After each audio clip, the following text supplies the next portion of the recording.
40. He's got to 30, the 25, and he jumps a hurdle in the end zone. Touchdown, Titusville. Yeah. I like that effort by Hope. That's the second time tonight we've seen that. Welcome to Titusville Rocket Football on the Stream. It's week 7 and the Rockets are on the road to take on the Oil City Oilers. Our coverage is brought to you by Anderson Physical Therapy, by Oil Country Federal Credit Union, by Warm Home and Hearth, by Bayless Fuel, by State Farm Insurance, by the Titusville Moose Family Center, by Sylvan Equipment, by the Gordon B. Garrett Funeral Home, by Oil Creek Plastics. Rocket Football also sponsored by Larry's Auto Parts, Cabinets by Curtis, Thompson Run Tires, The Blue Canoe, Thermofab, by Armstrong, by Donovan and Bauer Auto Group, and True Value Hardware. And welcome to Oil City High School, home of the Oil City Oilers, as they will be playing host to our own Titusville Rockets. And really fine evening for football here in Oil City, and cool evening, Steve. Weather shouldn't be a real problem for the kids in terms of muscle cramps, that kind of thing. The big question is, can Titusville continue to put some points on the boards like we have the last couple of weeks and carry this momentum into a game here at Oil City? Yeah, the big question will be tonight is, again, we're going to face a line that's pretty good size, both offensively and defensively. But we do match up, I think, okay that way. Just a little bit smaller than what Oil City brings to the table. But I think if we can continue to control the line of scrimmage, get our ground game going, and then be able to use the passing game off of that, we stand a pretty good chance of a victory here tonight at Oil City. Even though we've been undersized in the last couple of ball games, the kids have really stepped up. The quickness of the Titusville line has had a lot to do with the success of not only the running game but the passing game, especially on the pullout. We've talked many weeks now, last couple of weeks, with Jason Oakes and Nosco and these guys up front, Downing and so on, and how well they've been pulling to run that sweep-type play off the set. So maybe the quickness will offset a little bit the weight problem that we face here this evening again. Well, and the other thing will be stamina. Can they go 4 quarters or can they not go 4 quarters? We know our kids can, so that we know that's going to happen. We'll have to wait to see. When you guys are carrying around 280 pounds, 290 pounds, you can get tired even on a cool night like tonight. Both teams are out on the field warming up. Tassel to our right. We're up high above the press box here this evening. Good vantage point for us, and we'll try to keep things a little bit in order, more so than we had last week. We kept moving around last week. I don't know why. I don't know how Luke can get us from Corey to Oil City so quickly, but that happened last week, so maybe we'll just stay in Oil City tonight. That's why he's our tech guy. He's got that all worked out. I guess so. Well, big game tonight, guys, and we've got some time here in the Rocket pregame show to kind of discuss the season so far. And, we had an interesting discussion last week. If you were to take the Titusville Rocket team from the past 2 weeks and put them into the situation at the beginning of the year, even teams against Franklin, they beat Franklin, but go back to that Warren game, that Sharon game, how different would those outcomes have been? Not necessarily a win, but how different would the outcomes have been? Well, Steve and I were talking coming down, and I don't know how this game's going to come out tonight, obviously, but the big thing for me is, are we going to be competitive? And certainly, had you taken this ball club that's playing right now, the last 2 ball games, and put them into the Sharon game and those other games that you're speaking of, Luke, we certainly would have been competitive with them. Well, I think you're definitely competitive with those teams. Even with Warren, you scored 36 points. You gave up 50-something. Yeah. But you scored 36. You can score. Our offense is good enough to put points on the board. I don't know where we rank in the region as far as points scored, but they've got to be up there. They can put points on the board. The question's always been the big play defense that we seem to give up that 1 or 2 plays. And, of course, for Warren, we gave up quite a bit of them. Haven't been quite so bad since then. The Sharon game, I think we gave up quite a bit at Sharon as well. Sharon, yeah. But you take those games out of it, you start making teams drive a ball against you, and there's a lot of things that can happen. A bad pass, a fumble, negative plays, changes field position, all those type of things play into it. So I think if our defense can keep – in the past, Oil City has been a big play offense. Yes. They're not necessarily like drive the ball down the field offense. They're looking for the big plays. You'll see a lot of things historically anyway, out of Oil City. The what many people call a gadget play, the halfback pass, reverses, those type of things. Oil City likes to run those type of things, and they are good at running them. So if Titusville can hold on and not give up the big plays, I think they stand a good shot here tonight, and I think those games would have been vastly different. Well, looking at the Oil City Oilers down here to our left, and we do see the size we mentioned earlier in the pregame here. But one of the things that I'm anxious to see, Steve, is whether or not Todd Brown of Titusville can continue on his quest. I made the comment last week, and I think I've said it even before that so far this year, I think he's the best quarterback I've seen in the region, especially the last couple of ball games. So I think it's going to be important tonight how well Todd can go. The other side of that coin is how well have they scouted us and what they're going to try to do to stop Todd. Him. Yeah, they're going to spy him, or are they just going to try to contain him under their normal defense? Alrighty, guys, kickoff about 20 minutes away. We are in Oil City. It's the Titusville Rockets and the Oil City Oilers. Rocket pregame show brought to you by our good friends at Larry's Auto Service and Thermofab. Stop into Donovan Bauer Chrysler Dodge Jeep and Ram for the best prices of the year on new 14 and 15s and certified pre-owned vehicles. We have vehicles coming out our wazoos. Jeep Patriot and Jeep Compass up to $2,500 rebate. We also have the Chrysler 300 with up to $4,000 in rebates and the 200 with up to $3,000 in rebates. We have vehicles coming out our wazoos. Donovan Bauer Auto Group on the Hightown Road in Titusville. Anderson Physical Therapy wants to get you back to doing the things you enjoy. Your treatment is customized to you, addressing a variety of aches and pains, including post-op, sports injuries, arthritis, headache, and fibromyalgia. Get the Anderson Advantage in 6 convenient locations throughout the Tri-County region: Titusville, Franklin, Seneca, Clarion, Cochranton, and Albion. Call 814-827-8148. Stay on top of your game with Anderson Physical Therapy. 814-827-8148. You see our vans every day. They travel the length of our broadband network, bringing you the best services available. Our technicians and representatives are knowledgeable, available, and nationally recognized as being among the very best in the business. We're a regular presence in our community, always ready to lend a hand. We're Armstrong, a leader in the broadband industry, your friends and neighbors, taking pride in our jobs, and a real partner in making our community a better place. Bayless Fuel in Titusville carries a full line of automotive and truck maintenance supplies, like Wix filters, the best performing, most reliable filters in the world. Interstate Batteries, the #1 replacement brand battery in North America. Plus, Bayless is your recycling center for your used batteries. Bayless Fuel also carries motor oils, greases, and specialty lubricants, like hydraulic oils, transmission fluid, brake fluid, antifreeze, and more. And we haven't forgotten about you loggers.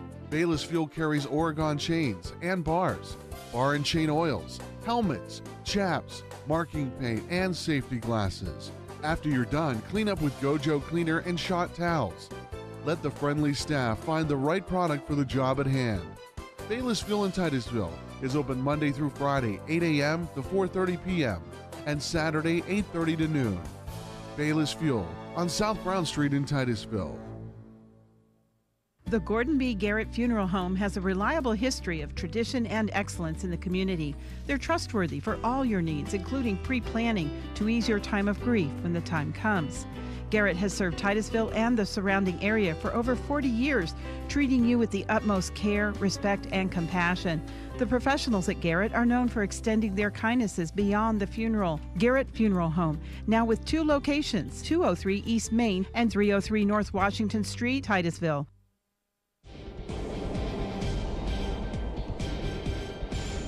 And welcome back to Oil City as the Rockets are on the road once again. They spent the first 3 weeks of the season on the road, spent 3 at home, 2 on the road, and 2 at home to wrap up the season. So it's coming down quickly. I was talking to my wife when I got back from a ride today, and I said something about, my goodness, here we are into week 7, and we're going to be looking at indoor hoops here pretty quick. I mean, it's just that. Mike and I were talking about that last night doing the volleyball match. We said, just a couple of weeks, we're going to be here for basketball. Well, I gave you a bad time at the Franklin game because we went to graduation, and you said, hey, we'll be right back here for football. And I said, shut up, Luke, it's summer. And it wasn't any time at all. Here we are at Carterfield. Yeah. So Yeah, it's that's what happens, and things go quickly, and this is a quick season. This is an important game, I think, for Titusville, Steve. If we can pick up a win on the road, playing like we have the last 2 weeks. We have 2 tough ones coming up with Greenville and with Hickory. And this is a non-region game for us, but nonetheless, the momentum is very, very important going into 2 away games with Greenville and Hickory. Well, yeah, it is, and I think the nice thing about it is right now Titusville still has a shot, and they're going to need help to get into the playoffs yet, but they're still not eliminated from the playoff competition. Big thing that is, tonight's game, you want to keep the momentum going. You want to win, preferably you want to win big. You want to win convincingly. And then you're going to go to Greenville next week for a region match. Greenville's 2 in the region. Big game for Titusville. If Titusville can walk out of Greenville with a win, then you got Hickory coming back home to Carter Field, and then everything's on the line. Yeah. So Titusville will have everything for them with that scenario. So you want to get into this non-region contest. Really, I think comes at a good time for Titusville. They got 2 wins under the belts against region opponents, playing very well. Here you want to keep that momentum going, but if you lose it, it's not a backbreaker. Right. But you do want to keep that momentum. You do want to be playing well going into these last 2 region games of the year. Just like I say, you still have a shot at it. So you want to play well here tonight. In a preseason interview we had with Coach Hancock, Jim, I don't know if you remember, his goal was to be 500. Yeah, and what's amazing about that is he could beat that. We could be a game or 2 over 500 should the kids continue to play. But that's one of the nice things about high school sports. We've watched 2 good ball games out of these kids, Grove City and Corey. The Corey game, everything I saw prior to the Corey game, Titusville was picked to lose anywhere between 4 and 7 points. They come out of there with a huge win, opening up with 19 real quick on the first quarter. If we can come out of this one the same way as Steve was referring to and pick up a big win down here against this ball club, Coach Hancock could be really happy with what's going to end up this season. And that's why you play the game. And exactly. I talked to Coach Hancock the other day about this. Did he tell you some stuff? He did, and that was one of the things he told me. He said, if you go back to that Corey game, everybody kept looking on paper. Well, Corey had a close game, with this team and this team. Yeah. Boy, it's going to be a close battle this week. And Titusville they dominated the game. You talk about that with pro sports, college sports. Look at last weekend in college football. How many lost? Yeah. And the nice thing about it is for the last 2 games they're against Grove City. Now we never had a lead. As a matter of fact, we were down all but the last 14 seconds of the ball game, and the kids took everything Grove City had to throw at them. They responded well. Then you come in the next game against Corey, and everybody's figuring, well, this one should be a good ball game, should be tight. Scores against Grove City were fairly equal between Titusville and Grove City, and so you're looking at that game, and Titusville comes out on Corey, and just right out of the chute, you're up big. And the nice thing about that game, you didn't let them back in it. You got up big, and you kept them down. And so you took control of the game early. You kept control of the game. Probably the most dominating performance for Titusville this year against Corey. Here tonight, I think ideally if Coach Hancock could paint a scenario, same type of thing. Let's get out early, get on top of them early, and keep them down. And that could be really important, seeing how Oil City's coming in off a 70-12 loss last week to Du Bois, the worst loss of the season for them. And so if we got up on them big, it could be a momentum breaker against Oil City, and it could cause them a lot of grief, because it could go right back saying, geez, last week we got killed, now we're getting killed again. And so that could be an important cog in terms of Oil City coming out of here, wanting to be fired up and put it to the Titusville real quick to get that momentum back from what they lost last week. Yeah, it's funny. It's always a challenge, isn't it? Because Oil City coach is saying, hey, we lost big. This is where we come back. Titusville saying, hey, we're on a roll. Jim, you've had a chance to coach successful teams despite your talents. And or lack thereof, is that what you're saying? Yeah. What is it? Adam, how you doing this evening, buddy? No, what is that balance of getting the kids motivated and pumped and getting them to know? And you have a team now, they believe they can do it. That's a big difference. Right, but not to have too big of a head. Yeah, I don't think you have to worry about that with these kids. First of all, they haven't proven anything yet. They've won 2 big ball games, but they're only 3-3. And so when you get to be 6-0, now you got maybe a little bit of a problem with an ego. But at 3-3, you're still a 50-50 ball club. But I don't think these kids, I don't expect them to come out overconfident or anything. But I think as a coach, you use what you have. And it's a whole lot easier to motivate the kids when you're coming off 2 big wins than it is when you're coming off a 70-12 defeat. And so the key for Mr. Hancock is going to be to keep them at that level of intensity, and like you referred to, not going over that. But I'm sure, having watched Coach Hancock and his staff this year, they're quite capable. It's going to be a lot of fun to see what they bring here this evening. Alrighty, guys, we're going to take another timeout. It's Titusville Rocket football on Stream Television and the Allegheny News Talk Sports Network. Pre-game show will continue right after this. Stop into Donovan Bauer Chrysler Dodge Jeep and Ram for the best prices of the year on new 14 and 15s and certified pre-owned vehicles. We have vehicles coming out our wazoos. Jeep Patriot and Jeep Compass up to $2,500 rebate. We also have the Chrysler 300 with up to $4,000 in rebates and the 200 with up to $3,000 in rebates. We have vehicles coming out our wazoos. Donovan Bauer Auto Group on the Hightown Road in Titusville. Oil Creek Plastics, the industry leader in polyethylene pipe, is proud to be a part of the Titusville community and a proud sponsor of Titusville High School athletics. Located off Route 27 in East Titusville, Oil Creek Plastics has been a vested part of the Titusville community for 28 years. At Oil Creek Plastics, we take pride in supporting our community and are thrilled to bring instant and slow motion replay to the Stream's Titusville Rockets sports broadcasts. In Titusville and here to stay, Oil Creek Plastics. Best of luck to the Titusville Rockets. Are you looking for low-cost financial services and outstanding personal attention? Oil Country Federal Credit Union has been providing both to their members for 58 years. Oil Country Federal Credit Union truly can make a difference with a variety of financial services, including checking accounts with no minimum balance and no monthly service charge, generous overdraft privileges, Visa debit, and low-interest credit cards, loans, online bill pay, and more. And now, Oil Country Federal Credit offers the convenience of mobile banking. This powerful tool allows you to access and manage your accounts anytime, anywhere. It's easy to use, it's portable, and it's free. Oil Country Federal Credit Union is committed to offering financial solutions that fit your lifestyle. Log on to oilcountryfcu.org to find out more, or visit them at 1050 East Spring Street in Titusville. Your financial well-being comes first at Oil Country Federal Credit Union. Member NCUA, Equal Opportunity Lender. I'm sorry. Yeah, I'm on it. Like a good neighbor, State Farm is there. You're covered, Kevin. Thanks, Melinda. Wait, I have blah blah insurance, so person, come help. Hey, Grandma. 6 callers ahead of us, Jimmy. You're not helping. Having insurance isn't the same as having State Farm. There to help you anytime, anywhere, anyway. That's getting to a better state. Bill Eminger in Titusville is there to help you anytime, anywhere, anyway. At Sylvan Equipment in Centerville, we want to take this opportunity to salute all Titusville Rocket athletes and those who take part in any and all extracurricular activities. We recognize your hard work and dedication to your school, your community, and your family, and more important, to yourself. While you're working hard on the field or in the classroom, know that the hard-working folks at Sylvan Equipment will be there to support you every step of the way. Best of luck, Rockets, from Sylvan Equipment in Centerville.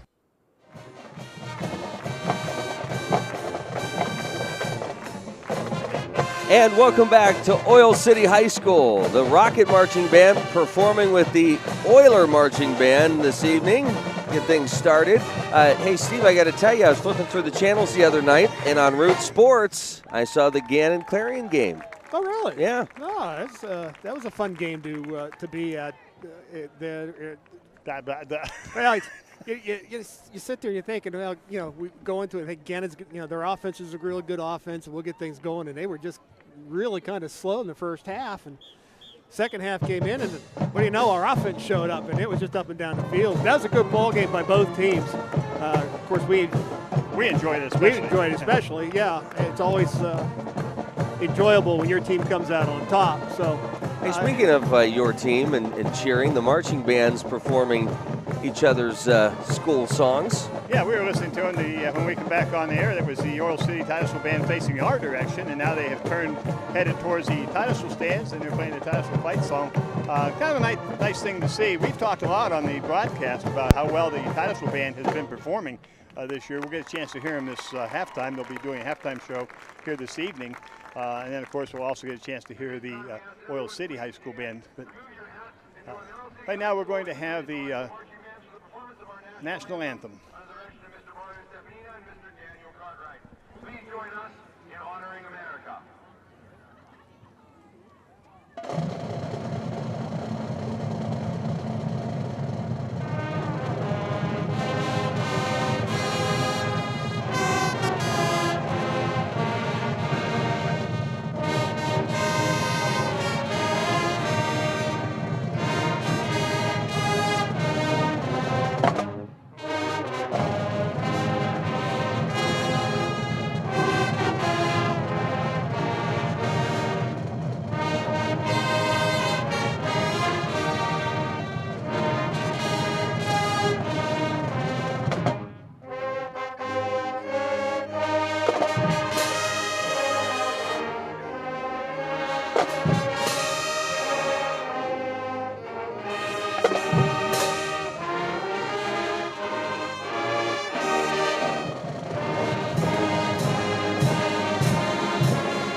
Wow. Yeah, I was just standing here listening to this. There's nothing better in football than good marching bands. It just adds to the, oh, I know, you're a football player. Just put your headset down and listen. When you get to go to a football game and Steve, you can sit down for the segment. I guess so. Yeah. Well, I looked at Adam. I asked him what the name of the fight song was. The Oil City. I don't know. You know what I thought the most touching moment of the season was in terms of our broadcast was when Steve admitted that he didn't get to see his brother perform during his games. Yeah, it was. And we all had tears in our eyes. I need you to cut a CD of that, a DVD, so I can send that down to Texas for Christmas. Well, or Thanksgiving, for the Big Bodemer Thanksgiving get-together. Yeah, that's right. Yeah, I'll deny it. Titusville Rockets out on the field, and Oil City at the other end of the field. And so we're not too far away from kickoff, about 4 minutes, it says on the clock. The officials are going to be meeting out in the center of the field with the captains, and we'll have a coin toss, and we'll get this game underway.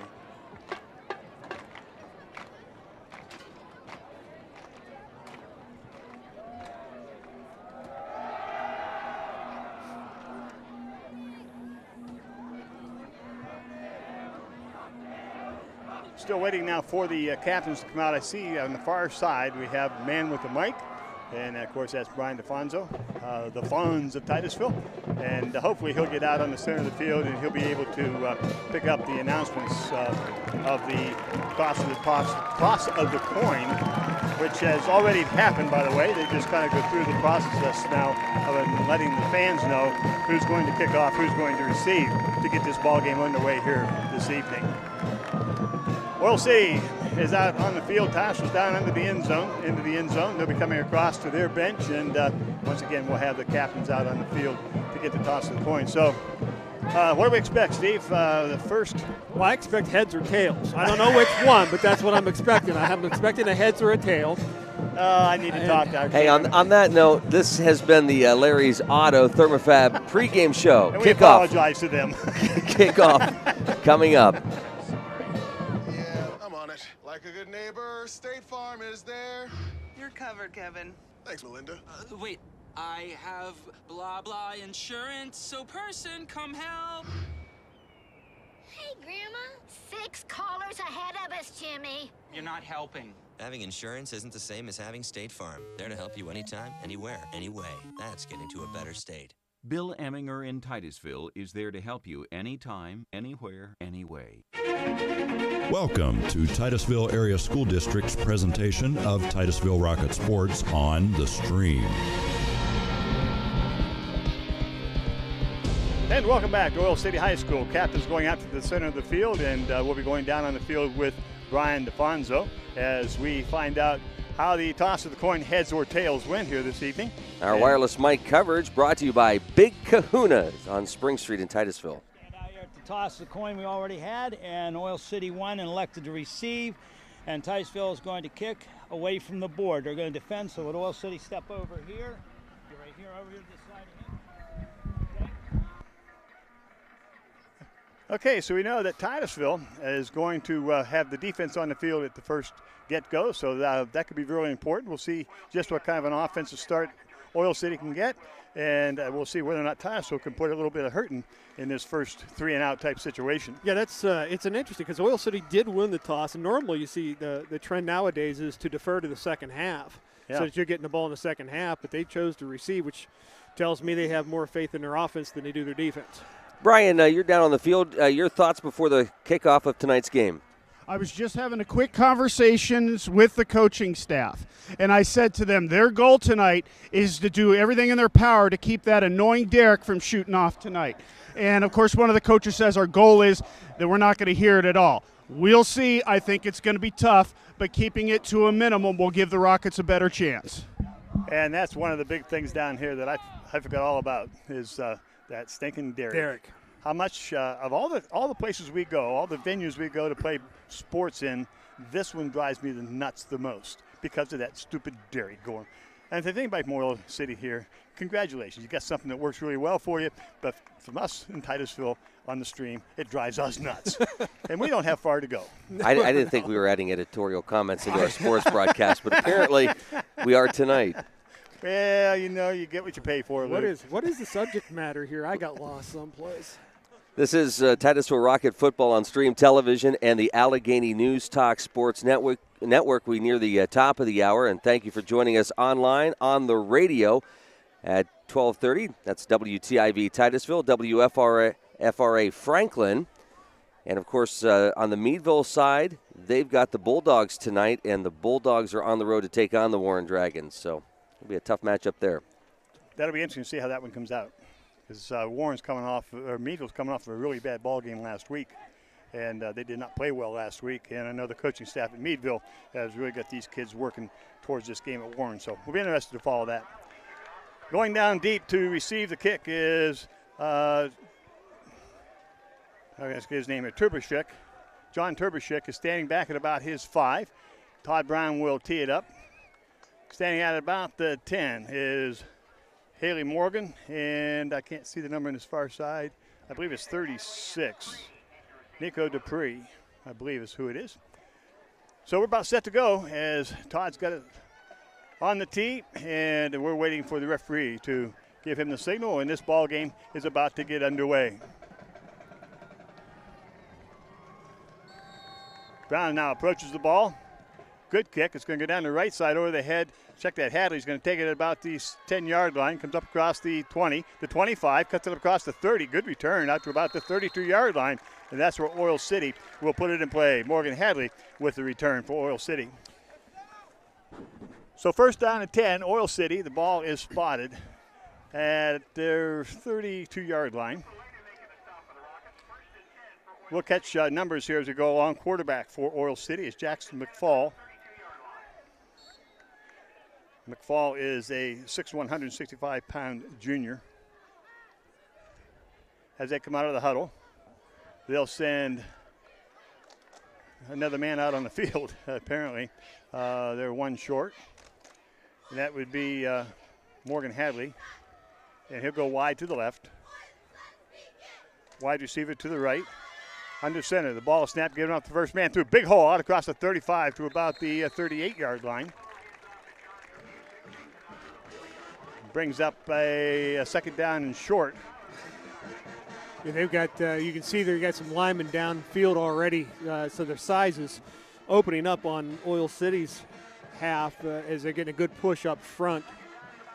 So second down and call second down and 2, just underway. Under center, McFall. Backs are split behind him. They send Haley in motion, giving off to Haley. Haley tries to come across. He's trying to get a block to the outside, up quick. Missed the tackle, but hit at the 40 and driven down at about the 41. Titusville had pretty good penetration there, Steve, just didn't make the hit. Yeah, I think it was Corkland coming across, following the man in motion, who ended up with the ball as Brady comes across. They've got good penetration up, looks like. Close to a first down. I'm not sure who. Scott Fry. Okay, the left defensive end had good penetration upfield. If Brady had been able to wrap him when he first got there, they wouldn't need to measure this one. He got away from Brady and picked up a yard or so, and we're going to take a look at this one. Looks to me like it might just be enough for the first down.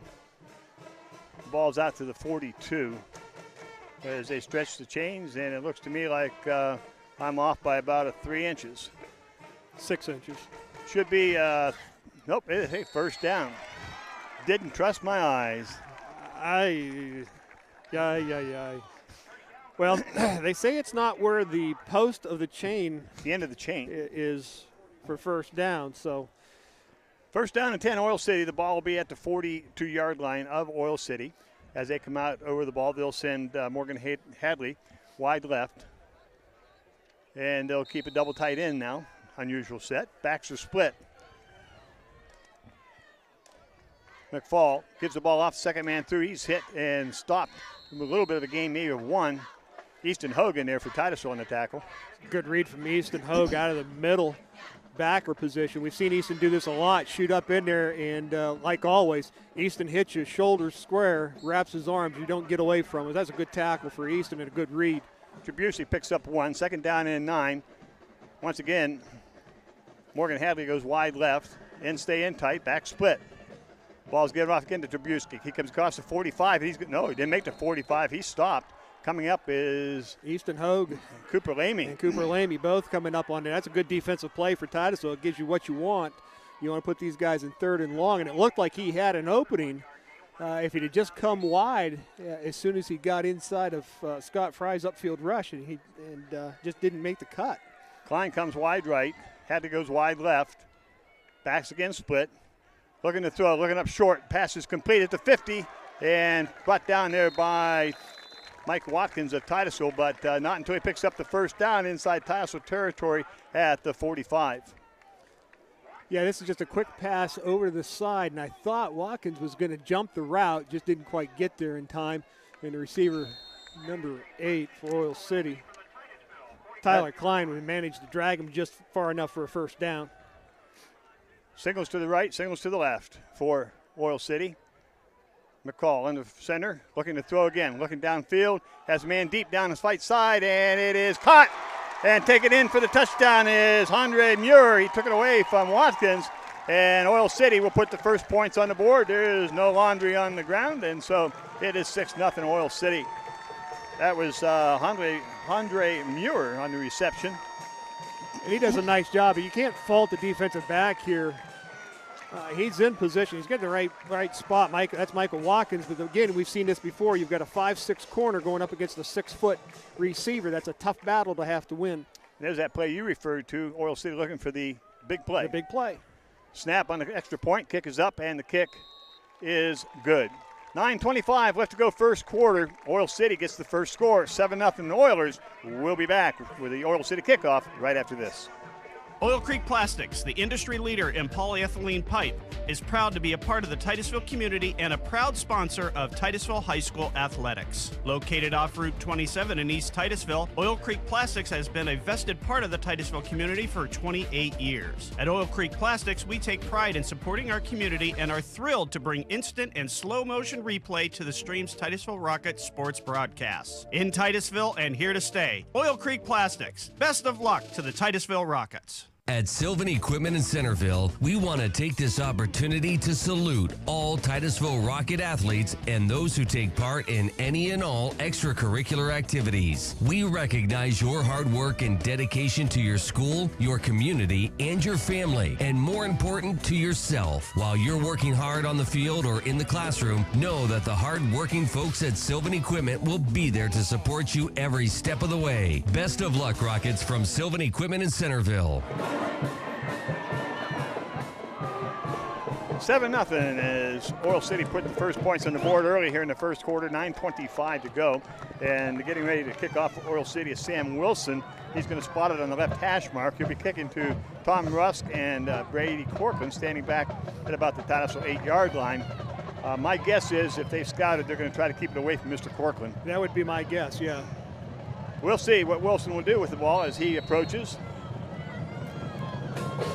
It's a good kick, and it is coming to Corcoran. Like I said, they'll keep it away from him. 15 to 20. Fakes the handoff, cuts it up the middle. He's at the 30, the 35, and out across the 35 to about the 38.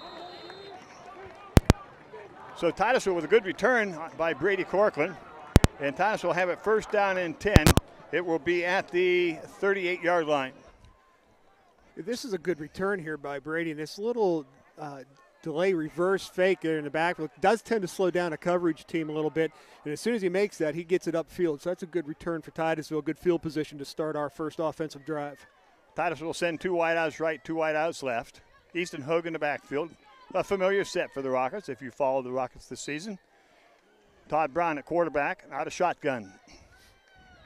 On the right hash mark, wide side of the field to Titusville's left, in motion comes Cody Signs. The ball is given off. No, Todd Brown keeps. He's across the 40 to the 45. The belly series, and he picks up about 6 on the play. That's a good read by Todd. He's looking at the defensive end on the play, reading the defensive end. The defensive end comes out. He's got the fullback, Hogue, covered. Todd pulls the ball, takes it up off the left side for a nice gain. Brady Corcoran and I believe Lamy are in the wide right. Brown at quarterback.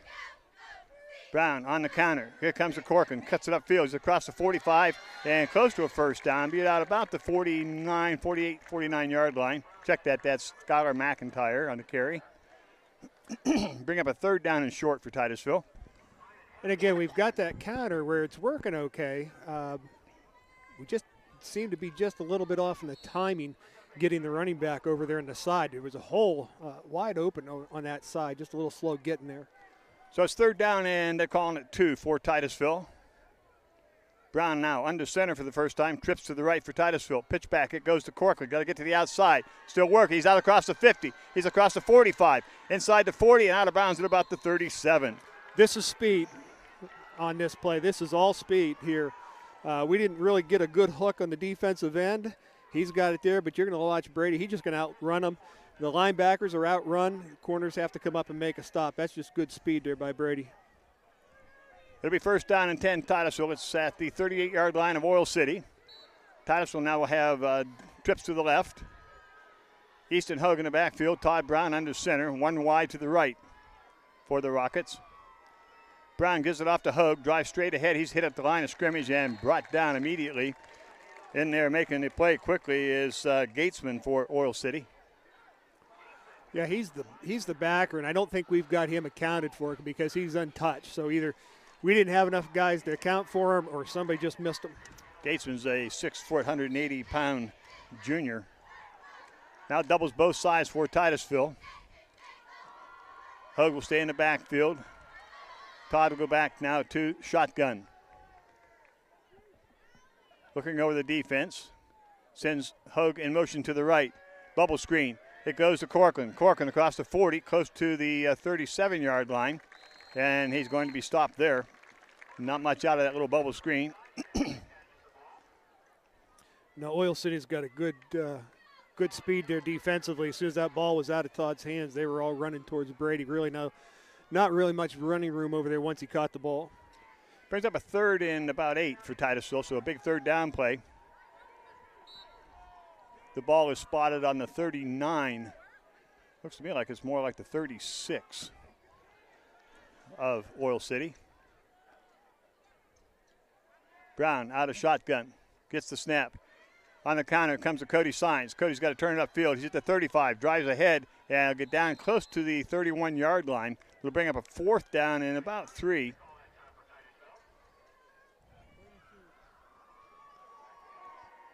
.6:30 left to go here, first quarter. 7-0 Oil City as they got the big play on the first series of their get this game underway, their first offensive series. Titusville now with a 4th down and 4 as they will be going for it in 4-down territory. They put trips to the left. Easton Hogue in the backfield. Todd Brown rolling to his left, still rolling to his left. One receiver's down, and the ball is knocked down. As in there knocking that pass down was Jacob Zadarko, and Oil City will take over on downs. Yeah, we're going to roll him to the left, and again, this is tough to do. I'd like to see Todd, especially when he's rolling to his left, get a little bit deeper, gives him time to square his feet and his shoulders when he goes to throw the ball. But that's a good play by Zadarko. Linemen have to get their hands. The offensive linemen have to force the defensive linemen to keep their hands down to make that throw. Zadarko's a lengthy young man, 6'3", 170. So he had the arms up and knocked that ball down. This time Oil City comes out. They'll send doubles to the left. Have a man in the wing left. Single back. Looking to throw. Looking over the middle. Throwing deep once again and beat and overthrowing the receiver. Muir had Watkins beat deep, but the pass from McFall was much too far. Yeah, this is the second one. Same play, only this time the receiver just takes off downfield and beats Watkins right off the snap of the ball. So they're going to have to either tell Mr. Watkins to either give a couple of steps there or get his hips turned and get going a little quicker there. Klein goes wide to the left. Hadley, in the slot to the left. Strong side right. Now they send a man in motion to the right. The ball's given off to the back, coming across the middle, and he stopped immediately. Good play in there by Scott Fry. Pick up maybe one. Yeah, Scott Fry crashing from his defensive end position, but I thought the left guard or the left tackle from Oil City got off to a pretty quick start on that play myself, but if he did, it didn't help him any. Geez, Luke, now we editorialize, now we even referee. Because we've been refereeing We've been refereeing for the whole all season, year. So Yeah, that's just that comes with the package. Yes, it does. Yeah. No extra charge. This time, Oil City with two wide to the left. Single back. Put a man in motion to the right. It's going to leave McFall back straight back, throwing over the middle, and he overthrows his receiver. That's Gatesman down at about the 50-yard line. So that'll bring up a fourth down situation, and Oil City will have to punt. And one of the things that helps a quarterback overthrow a receiver is when a middle linebacker's coming in, bearing down on him. He likes to get rid of that ball in a hurry. Yeah, Easton Trust Hogue. me. He had Easton Hogue with a nice shot on the quarterback. And you want to do that. You want that quarterback thinking when I go back there, he's going to have company. Titusville will send Brady Corcoran back to receive the punt. He'll be back at about his 35. Muir, it appears, will be doing the kicking for Oil City. Good snap. Gets the kick away at about the 25. He kicks away from Corcoran. It's going to hit at the 30 and bounce down to the 25 and come dead at about the 18-yard line. So Titusville will put it in play for their second offensive possession with 5:07 left in the first quarter at their own 18. Yeah, one of the things you want to, all punt returners are told is, get to the football, catch the ball, don't let it bounce. So that one, Brady's on the near hash, ball is over towards the far hash. Tough to get there. Yeah, right? better kick. to let it hit than run there and try to catch it and fumble it. So we'll see if Titusville can get it going. They moved it the last time, just ran out of downs down at about the 32-yard line of Oil City. So see if we can get a drive going again here. We'll start it with doubles to the left, end in tight on the right side. And it goes to Hogue. Hogue is going to be hit. No, he drives ahead, and he's going to come out to about the close to the 19. Bring up a second down. Yeah, Oil City's got their big lineman number. It looked like 73, Seth Fisher, defensive lineman. It looks like the defensive tackle for Oil City there makes a nice play coming across, getting an arm on Easton Hogue, not bringing him down. They also have another defensive lineman, 6'2", 290, right over the ball. Right over the nose tackle. A couple of big boys in there. Titusville now sends doubles to the left, singles to the right, end in tight. Looking over the middle, pass is complete to Chase Ackerman out at the 20, and he's going to be driven down way back at the 16, but the ball will be spotted out close to the 20. Not a big gain. It'll bring up a third down and probably 8 or 9. So far early in the game here, you've seen Oil City seems to show some pretty good team speed. Overall, team-wise, their speed's pretty good. So I think what Titusville's going to have to do, what you're going to start seeing, is try to attack it a little bit downfield, not so much going east and west, but north and south a little more. Titusville will send both wide receivers on both sides in tight. Corcoran now, I believe, is in the backfield with Todd Brown. Oilers threatening a blitz. Now they drop back. The ball is given off to first man through, and he is stopped instantly. And I believe that was the big boy we just talked about, Jake Hankinson, 6 foot, 290-pound nose guard, and Titusville will have to kick it away. So we're not getting much going right now in the trenches. No, we don't have control of the line of scrimmage at all right now. Our front five are not winning this battle at all. And as you can see there, Oil City is getting a lot of people to the ball. The first guy is hitting them, slowing them up, and then there's a whole bunch of blue jerseys there. So we've got to figure out a way to get things turned around up front. Corcoran will punt for Titusville. He'll go back to the 5, get the kick away close to the 8. Hadley will be standing back at his own 40 to receive this kick. They have a short man, fell up short too. We'll catch his number here in a second for you. Corcoran gets a high snap. He handles it, gets the kick away, and it's going to hit and picked up at the 49, and Hadley's going to get it out. Fumble on the play, and Titusville, I believe. Should have it, I think. 7. There's a late shot right there. There should be a flag. There should be a flag. It is Titusville's ball at the 48. Yeah. Yeah, we thought that you can see this on the replay, I think. This is a good job, Brady, just getting this off the high snap. And I'm not too sure what. He just kind of, the ball bounces, he has it, and then he's down. And the ball just isn't with him. There it is there. And 17 right there with a shot. I thought should have been flagged myself. That was Matt Clenna. I think I can get one from here. Doubles to the left for Titusville. Titusville with the first down at the 48. Given off to McIntyre. McIntyre across the 40 to the 39. Good run by McIntyre on that counter. He'll pick up about 9.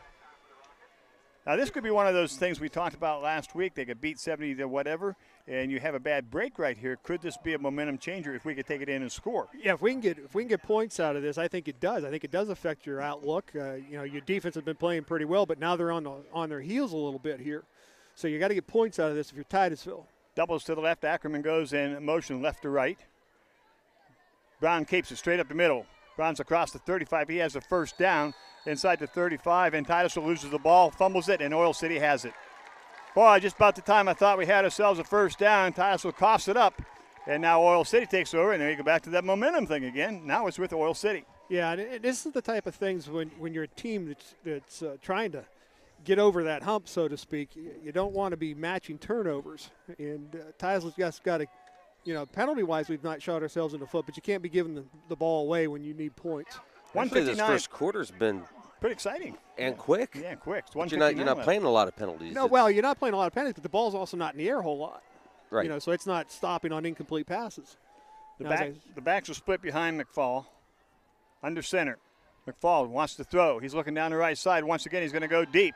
And the pass is going to be overthrown at about the 38-yard line of Titusville. Pretty good position that time. Boy, they're really picking on Mike tonight. Yeah, I think they like the speed of their wideouts against Mike. Now, here's the problem I have with with Oil City's play calling so far. Yeah, they run the ball well. I've got control of the line of scrimmage. Yep. But I haven't, I completed one pass for a touchdown, and you really kind of got a break on it.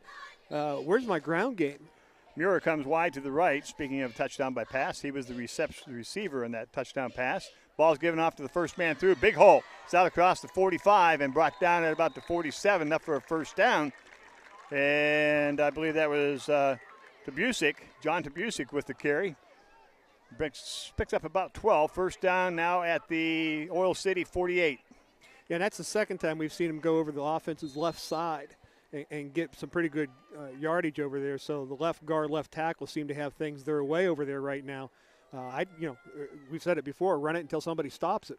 Backs are split. McFall under center. Gives it off the second man through. Cuts it up the middle. He's tripped up and brought down. That'll be Hartle, R.J. Hartle with the carry. Pick up of a couple on the play. Second down 8, right at the 50-yard line. Yeah, we see a couple of guys. Jason Oakes there makes good penetration, gets a hand on him, trips him up. Easton Hogue there to finish it off on a tackle. Just a 2-yard gain. This is what you want to see is your front guys fighting back here a little bit. Klein wide to the left. Hadley wide. Check to the right. Hadley to the left. Again, back split. On the counter. And nowhere is number 7. That would be Hartle once again, brought down quickly. Scott Fry and missed the other one. I think it was Lamy. I think it was Lamy coming up real quick here, making both of them playing a good one. And Scott did a nice job here. He penetrates up the field, makes him cut up into the flow of the defense coming inside out.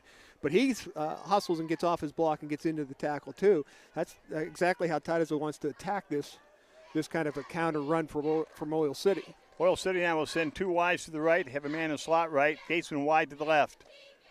McFall gives it off to the first man. He stopped nothing. 4th down now for Oil City, and that's a nice play in there by Titusville's defensive line.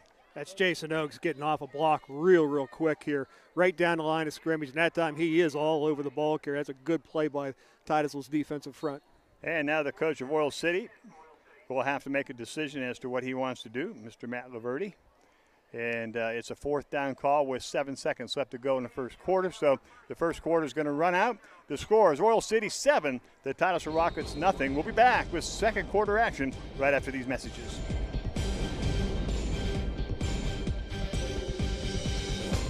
This is John Peterson from Warm Home and Hearth in Pleasantville. With 60-degree days and 40-degree nights, we all know what's coming soon. To assist you in your preparation for the cold weather, we have added several new stove lines that will give you the best selection in northwestern Pennsylvania. We now offer Harmon wood, pellet, and coal stoves manufactured right here in Pennsylvania. We have 4 models ranging from 43 to 68,000 BTU and very impressive burn displays. We also have added Yodel, America's finest cast iron wood and gas stoves. They are great heaters and add real beauty to your home. We continue to offer the full line of Lopi, Avalon, and FPX wood, pellet, wood and gas stoves, fireplaces, and fireplace inserts. We also offer Cozy King, Fire Chief, and Leisure Line wood coal furnaces and boilers. We feature 50 units to choose from and 21 you can watch burn. Yes, we are the store with more value and choices for you. Come to Warm Home and Hearth in Pleasantville. Pick out your stove, fireplace, or insert today. Yes, we have a fire burning just for you.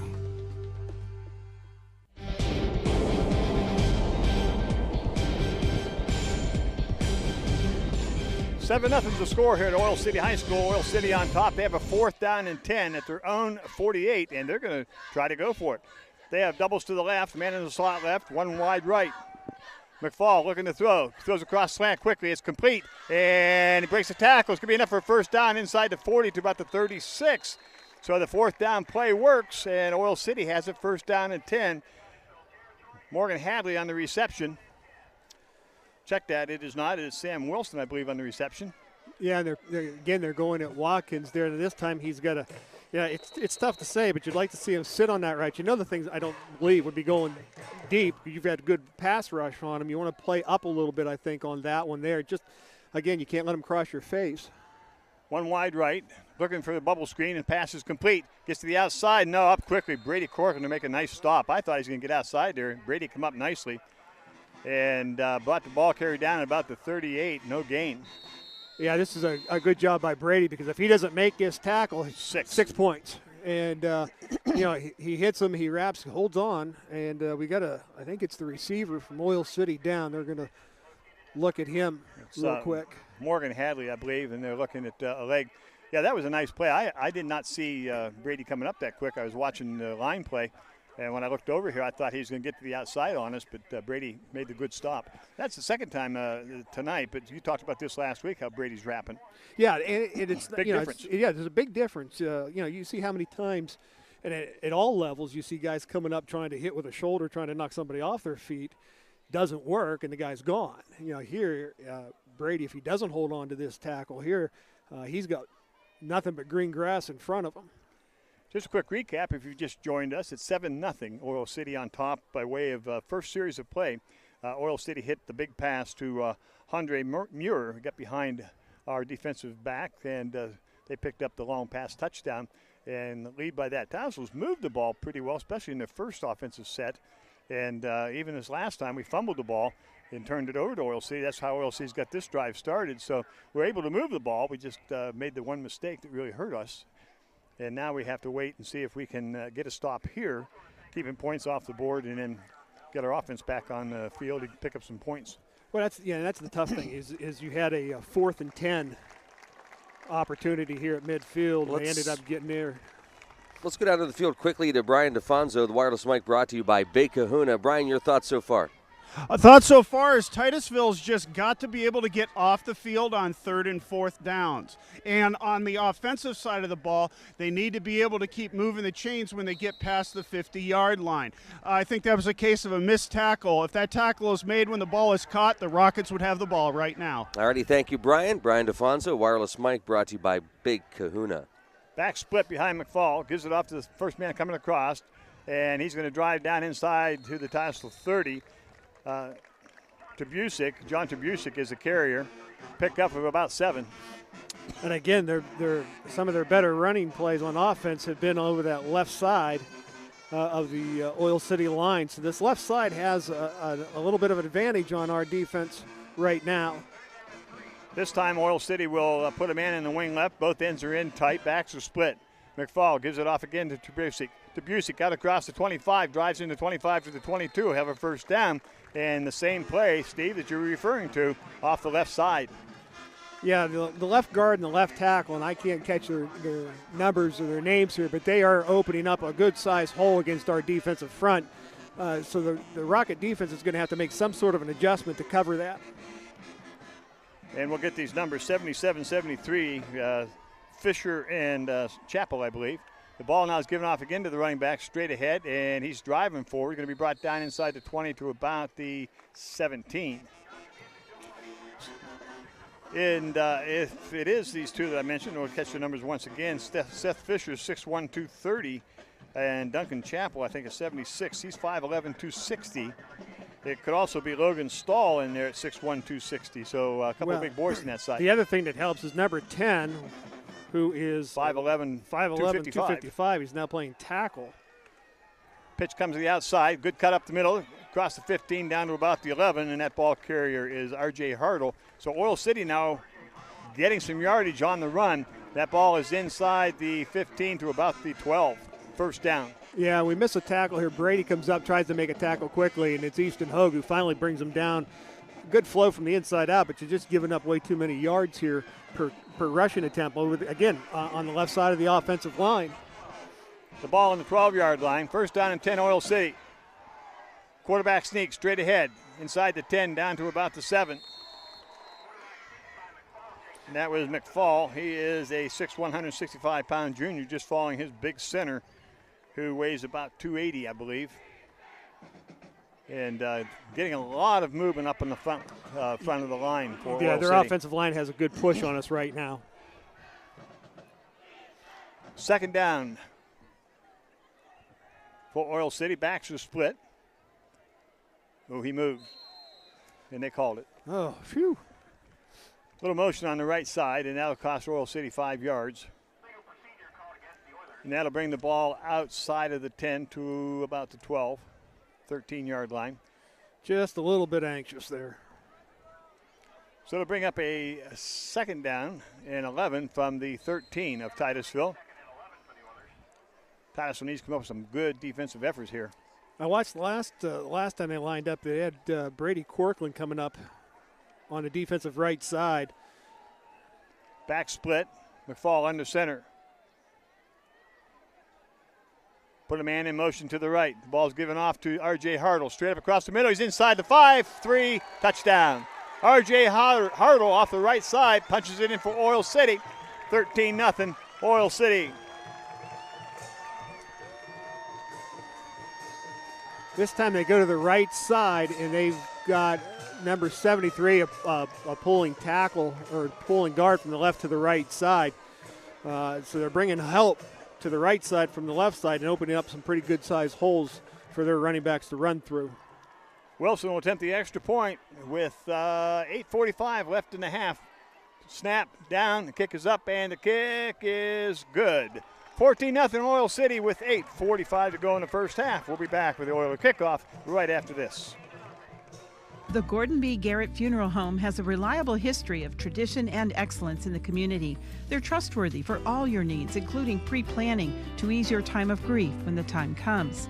Garrett has served Titusville and the surrounding area for over 40 years, treating you with the utmost care, respect, and compassion.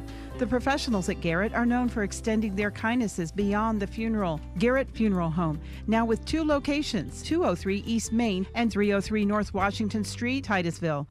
Oil Creek Plastics, the industry leader in polyethylene pipe, is proud to be a part of the Titusville community and a proud sponsor of Titusville High School athletics. Located off Route 27 in East Titusville, Oil Creek Plastics has been a vested part of the Titusville community for 28 years. At Oil Creek Plastics, we take pride in supporting our community and are thrilled to bring instant and slow motion replay to the stream's Titusville Rockets sports broadcasts. In Titusville and here to stay, Oil Creek Plastics. Best of luck to the Titusville Rockets.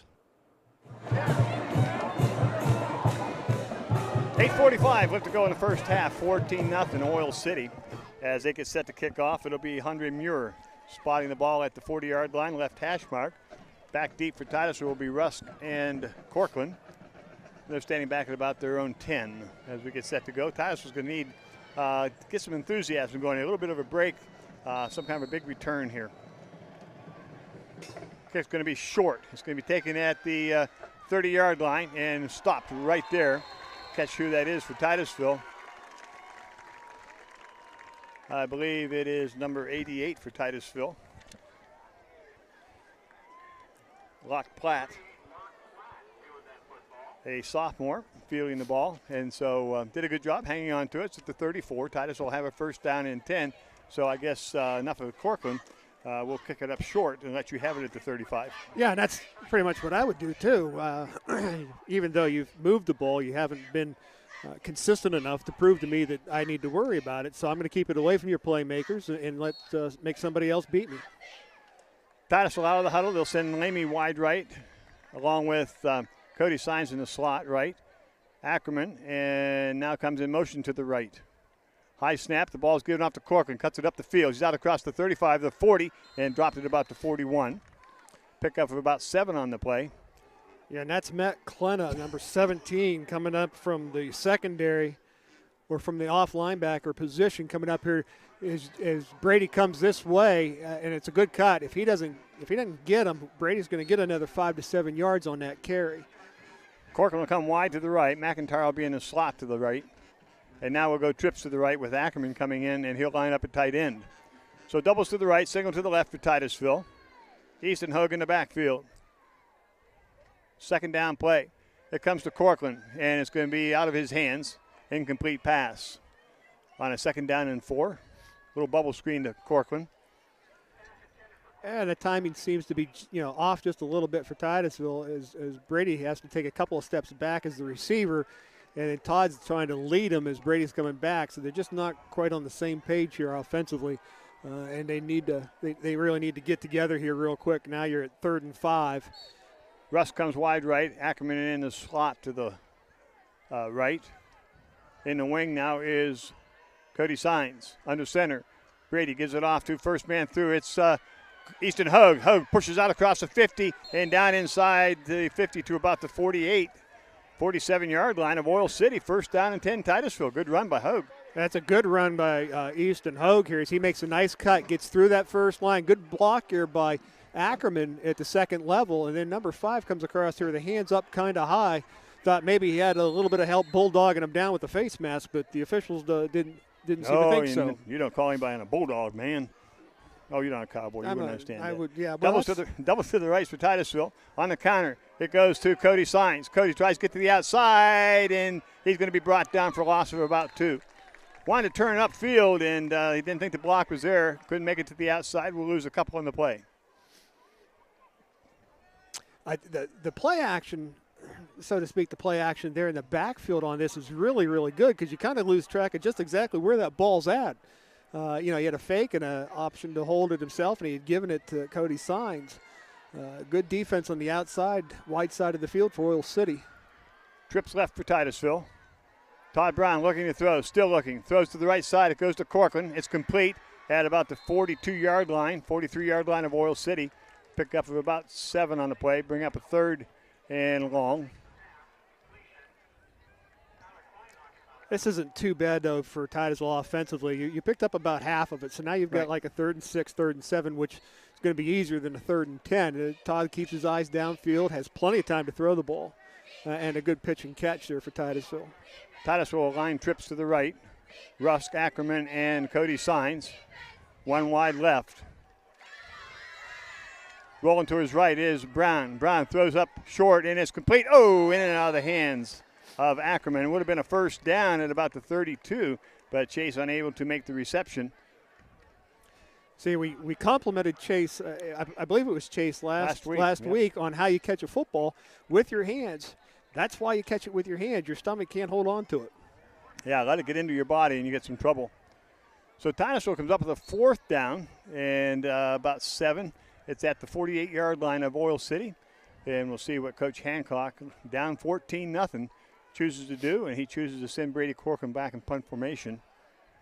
And now they'll send back Jackson McFall, and he'll be standing back to the 15. I'm not sure I want my quarterback back there. Well, we do it with Corcoran. Yeah. And Brown, so good snap.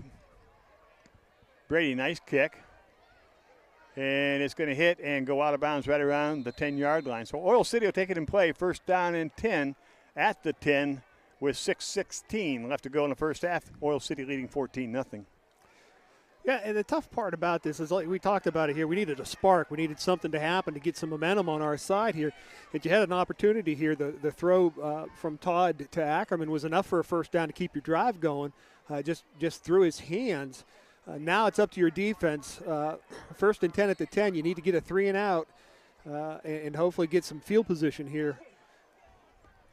Oil City comes out with McFall under the center. It's quarterback. Backs are split. Giving off to the first man, Trubisic up across the 15, close to the 15-yard line. Pick up about 3 on the play. Now they make it 4. They've spotted at the 14. Yeah, he seemed to kind of lose his footing there. I don't know that anybody really got a hand on him. I think he was trying to cut back to the right off of that play. And I think maybe he just kind of stumbled there in his footing. Again, they're going to the left side of that offensive line. They've got control over there, and they're not going to give it up. Trubisic is a senior, 5'7", 150, little scat back. Backs are split. They'll put a man in the wing on the right. McFall under center. Man in motion to the left. The ball is given off. No, he's going to throw. He's got a man deep, and he overthrows him. Oh, McIntyre made a nice play in that ball. Almost come up with it. McFall is overthrowing most of his receivers through the last several pass attempts. They're back there. The receivers are there, but he's just overthrowing them. Yeah, and that's the scary part. The scary part is the receivers have 2 or 3 steps on the defensive backs. The last 4 or 5, and he's just, a good foot and a half over the arms. If he locks that in a little bit, they could be putting up some major points. Now, this is the one that you were talking about earlier. This is the 3rd and 6, so it could be a 3 and out. Make a good play here. Backs are split. They give it off to Bessie, and he's going to be hit and stopped at about the 15. So he'll pick up 1, and that'll bring up a 4th down punt situation this time. And so there's the 3 and out that we needed. Should come up with half-decent field position. Yeah, and you can see who's there on the tackles, Easton Hogue. Now, we've seen a lot of Easton Hogue shooting quickly out of that middle backer position. He's done a little bit of damage here to the Oil City running game, which is good because if Easton doesn't make that tackle, they're going to get a first down. So now we need to hopefully get something here to Corcoran and maybe break one here and get some real good field position. Good snap to get the kick away, and they're going to kick away from Corcoran. It's going to come out to about the 40 and go out of bounds at about the 43-yard line. Whoa, they're going to get a good spot there. They're going to bring it out to the 45. Wow. We lost about 3 on that play. Well, the guy I'm hoping understands it's not where it lands out of bounds that you mark. Wow. Guys, I was like you. I thought we'd have the ball at the 41, 42-yard line. Well, I've got a tendency to call things before they happen. I've called a couple of touchdowns and stuff before they've happened. And I haven't been afraid to point that out, but I thought you were dead on this one. I don't watch John Edwards at night. I call your dad, Steve, and he tells me my future. Todd Brown out quickly to Corcoran. Corcoran tries to cut it up, and he's brought down immediately, a loss of 1. Over there real quick to make the hit is Zadarko.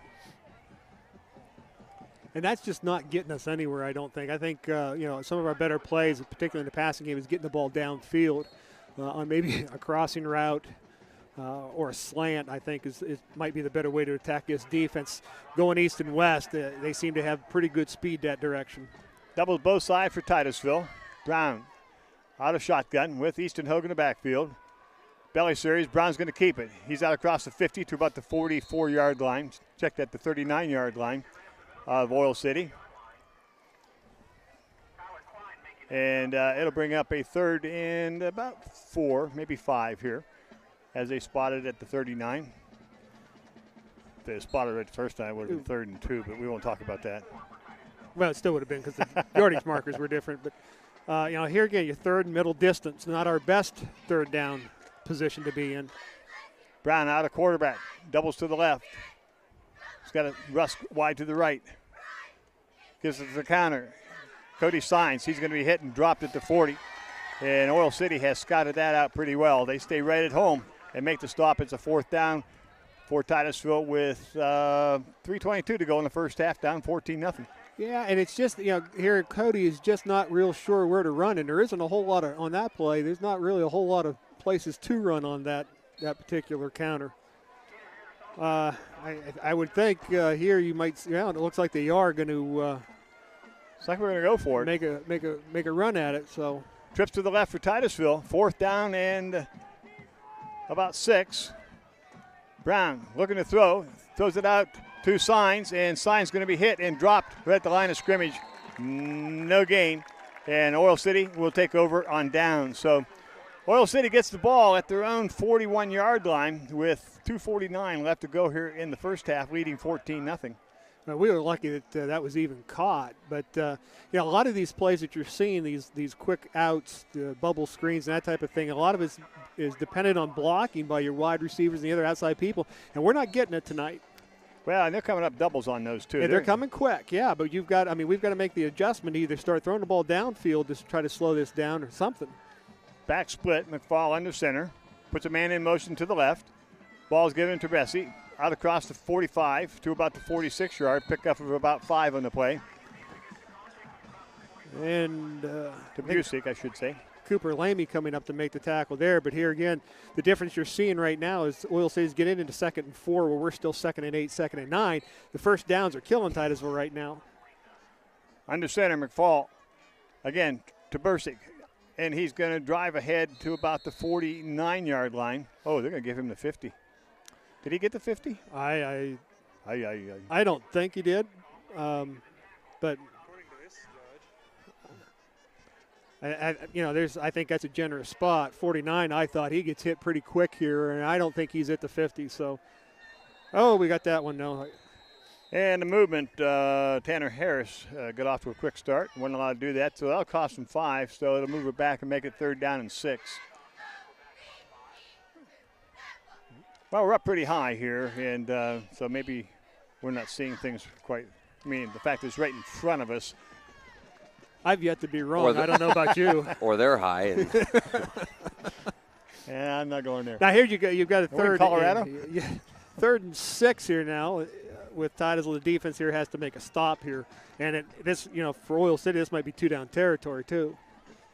Minute 45 and a half. Oil City leads 14-0. 3rd down and 6. Back split. McFall gives it off on a counter. There it is. They got a man wide open downfield. Completed to 30, 25, 20, 10, 5, touchdown. It was a halfback option with the 2nd-string quarterback making the throw, and Oil City will pick up the touchdown here with Sam Gatesman taking it in with 1:29 left to go in the half, leading 20-0 now. Big play. And that's what we said. Oil City historically has always done these kind of things. The trick gadget plays, they're always good for 1 or 2 of them a game, and you just saw one there. And it just sucked everybody in. Of course, Titusville having trouble stopping the run to the left, to the offensive left. They collapsed everybody that side thinking of the run. That leaves the guy wide open in the secondary. Kick is up, and the kick is good. So the Russell to Gatesman pass picks up the 3rd score of the night for Oil City. They lead 21-0 with 1:29 left to go. We'll be right back.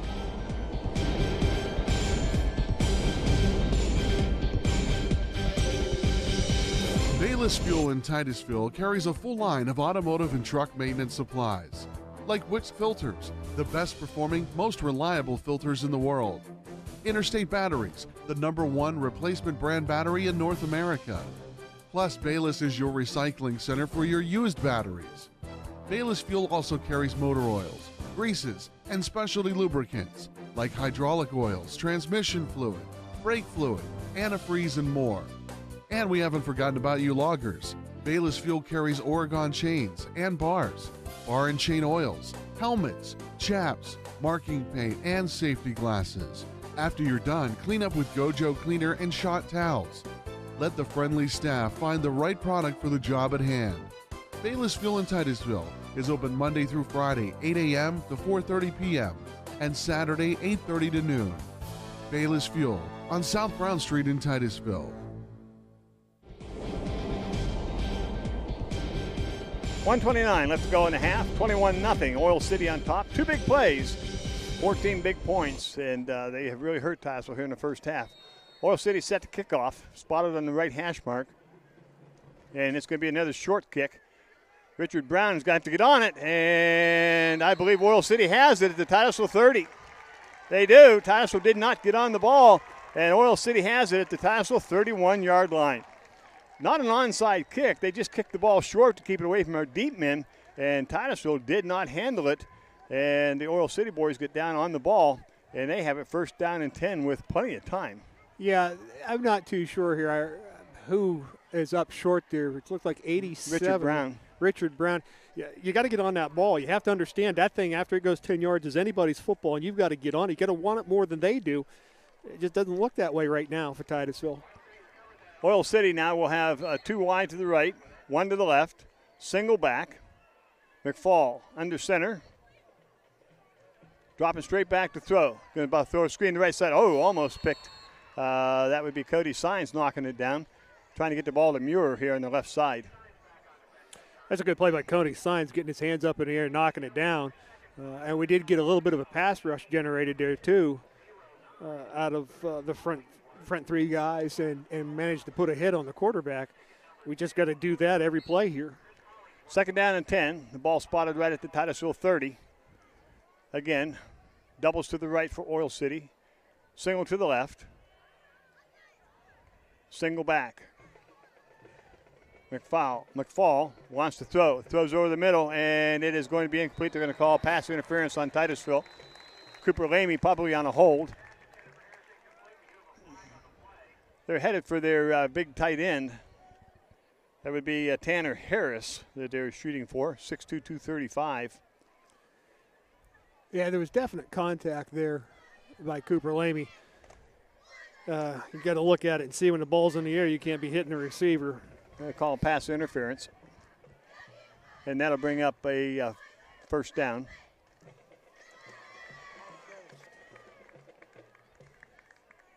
So it'll be first down and 10, and the ball will be spotted at the Rocket 15-yard line with 1:21. Lots of time for Oil City to put another score on the board here, leading 21-0. So far, and I think an honest expression would be lackluster performance by the Rockets. Very flat for some reason. Very flat. Doubles to the right for Oil City. Single to the left. McFall throwing for the corner. Got a man out there, and just off the fingertips. And that was Taylor Klein, the intended receiver, covered by Watkins. Goes incomplete. Second down and 10 from the 15. Yeah, I think you're going to see Mr. Watkins going to get at most of the play here tonight. They haven't thrown ones that Brady Corcoran, who's the corner on the near side right now for the Rockets, and we're locking our corners up still, man to man. So Watkins is out there all alone on himself. They're coming to that back the same way with the same type of formation. McFall under center. Second down and 10. Looking to the left side, over the middle. Pass is incomplete. Pass should have been caught. I thought Muir was wide open, but Brady closed fast enough when the ball touched the hands of Muir. Brady hit him. I think the receiver, Muir did bobble the ball here. I think Brady kind of slipped a little bit making his break on the cut from the receiver, and he didn't catch it cleanly. Brady's got good enough speed to get back there and knock it down once he didn't catch it cleanly. So third and 10, you got 2 downs here you have to hold. You don't want to give up any more points here, if at all possible. Doubles to the right. Single to the left is Muir. Strong side right formation for Oil City. McFall looking to throw. He's got a man going for the corner once again, and he overthrows. Comes up short, actually, and goes incomplete. once again. This time it was covered by Chase Ackerman. Looks like they're going to go for a field goal here. And this young man from Oil City I was watching pregame was kicking the ball from about the 35 and knocking it through the uprights. That's a 45-yard kick. This was going to be, 32? 32 yards, so he's well within his range. This is Sam Wilson. He's a senior, 5'10", 160. From 32 yards out, snap, placement, the kick is up, and the kick is good. Wilson picks up the 32-yard field goal with 1:04 left to go here in the first half, and that makes it 24-0. Oil City on top. So Titusville got themselves a hole, and they're really going to have to pull it together and make some adjustments at halftime to get themselves back in this one. Yeah, and it's not like Oil City has just blistered us so much. We make plays. We're in position to make a couple of plays here and there. We just don't finish, or we give up that one play. Their first or second touchdown. We had a 4th and 10, and couldn't stop them. Those are the plays that are killing you right now. Of course, the first touchdown on the big play, where there again, it's not like we're beat. We're just 6 inches too short, and there's just not anything you can do about that when you've got a 6-foot receiver and a 5'6" corner. So Oil City's done their job. They have scouted Titusville. They know where to attack us, and they are doing it. I am, still just a tad bit surprised with the success I've had relative often in the ground game, why that ball's in the air so much. Yeah, they throw it a lot. Well, we'll see what they do this time in the kickoff. They've been kicking it up short the last couple of times. Muir to kick once again, so you can anticipate it's going to be short once again.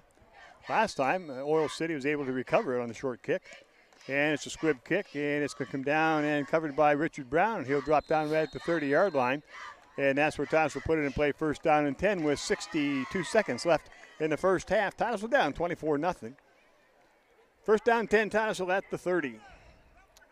Well, if we're going to make a big play, now would be a heck of a time to do it. It would be good, wouldn't it? Warm us all up here on top of the roof. Well, yeah.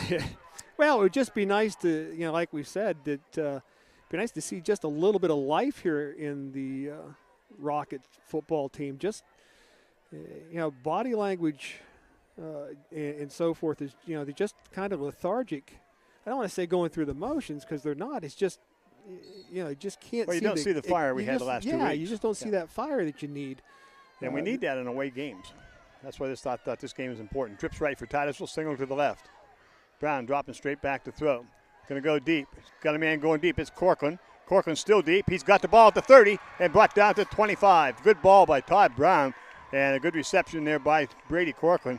Corcoran has really impressed me as a receiver this year. Well, there's three things on this play as you watch it again here. First and foremost, this is a straight drop back by Todd Brown. He's dropping back, and he's sitting in his pocket, and there's nobody around him. So he's got plenty of room to step up there and throw the ball, and he has that right where it needs to be for Corcoran for a big play for Titusville. So maybe this will get something going here. And he threw that ball from his own 22 or so, and that's down to the 25 of Oil City. Brown looking again over the middle. He's going to go to the corner, and he's going to overthrow Corcoran this time. They weren't on the same page in that pattern. Yeah, and that's not a bad decision there, because you're going to watch him now. The corner's going to press up on Corcoran, and he's going to have help over top with the safety. So Todd's going to have to realize that, take a look, and maybe come the other way, because now you're going to have the trips here to the right should be in single coverage. Corcoran wide to the left, trips right. Brown dropping back to throw. Brown pulls it down. He's going to run. He's out across the 20. Inside the 20 to about the 17. Oh, they're going to spot him right at the 20. So stepped out of bounds at the 20. See, but the one thing that Titusville has to understand, this is a good tuck and run here by Todd. He sees an opening and he takes it, and Todd has good speed. But you got to remember, you got 3 timeouts yet, so the middle of the field is still open, still viable option for the passing game. 35 seconds left in the half. Third down and about 5 for Titusville at the 20-yard line of Oil City. Trips right for Titusville. Brown rolls right, still rolling.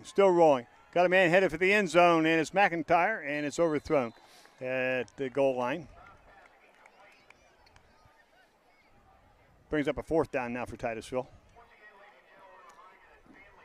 that wasn't bad coverage there by the secondary of Oil City. Not really a spot to throw the ball.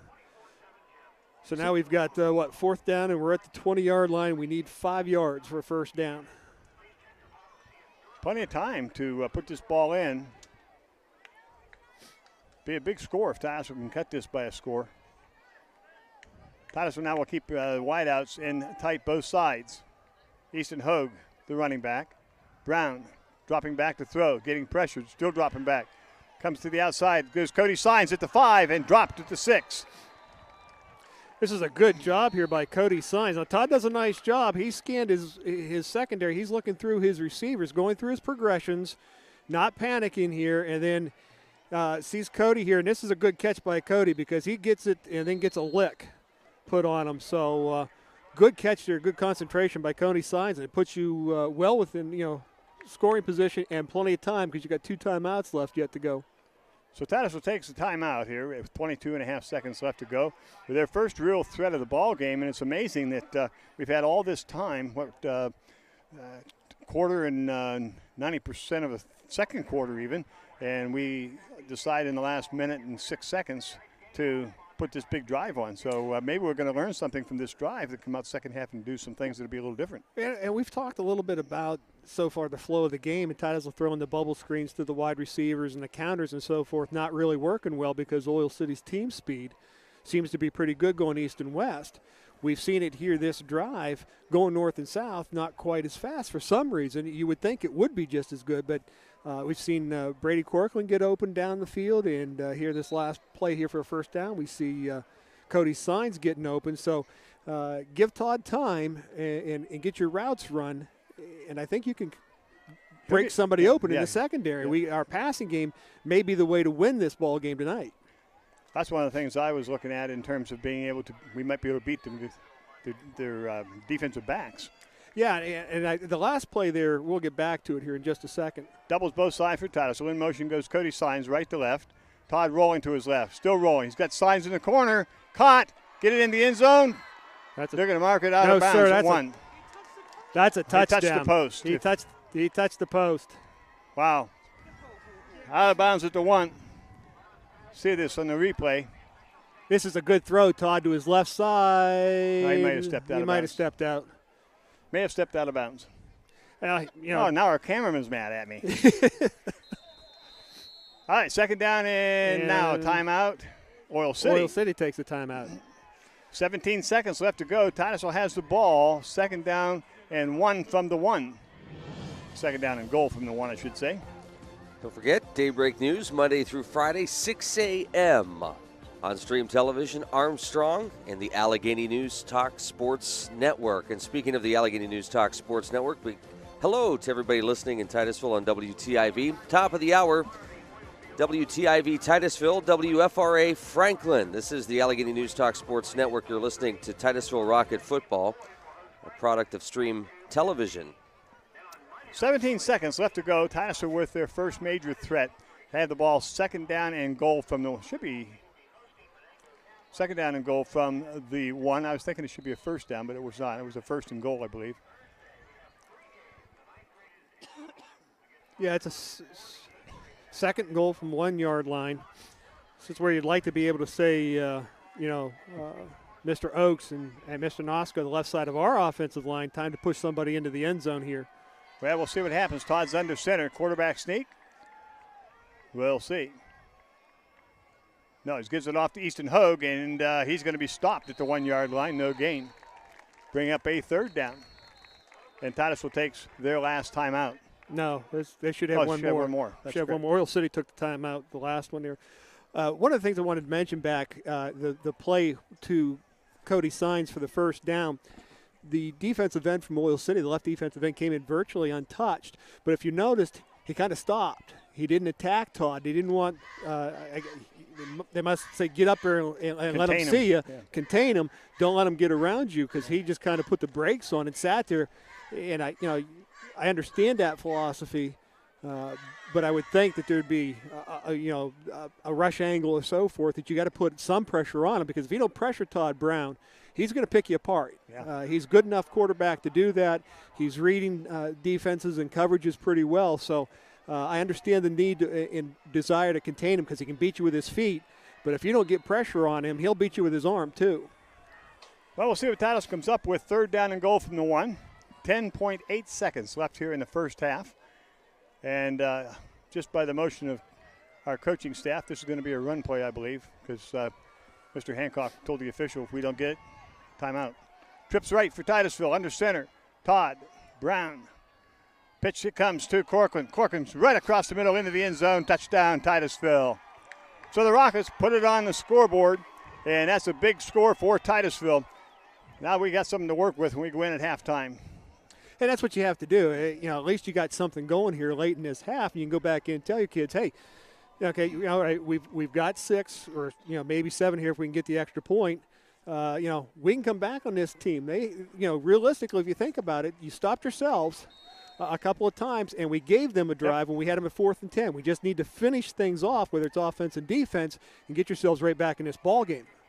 Extra point attempt. Chase Ackerman to hold, snap, placement, kick up, kick is good. 7.2 seconds left to go. 24-7. Oil City on top. As Titusville now will kick off. And with a little bit of enthusiasm now, picking up that score. That was, I think we took that over at 62 seconds. I think it was. That ball, 102. just over a minute to go in the half.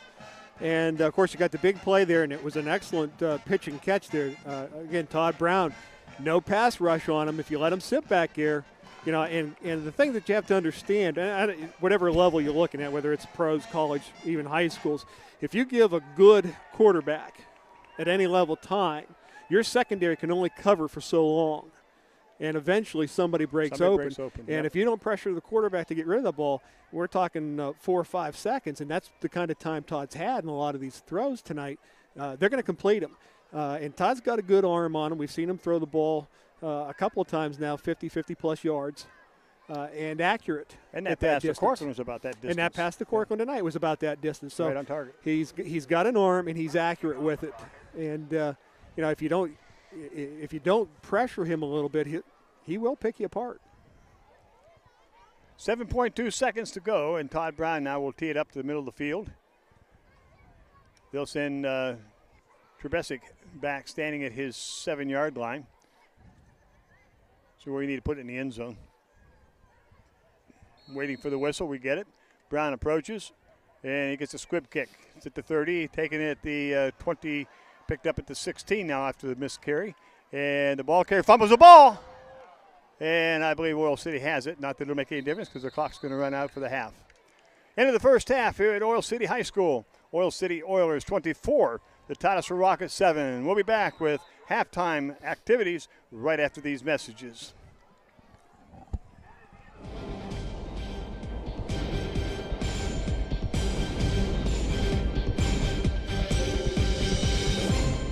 Stop into Donovan Bauer Chrysler Dodge Jeep and Ram for the best prices of the year on new 14 and 15s and certified pre-owned vehicles.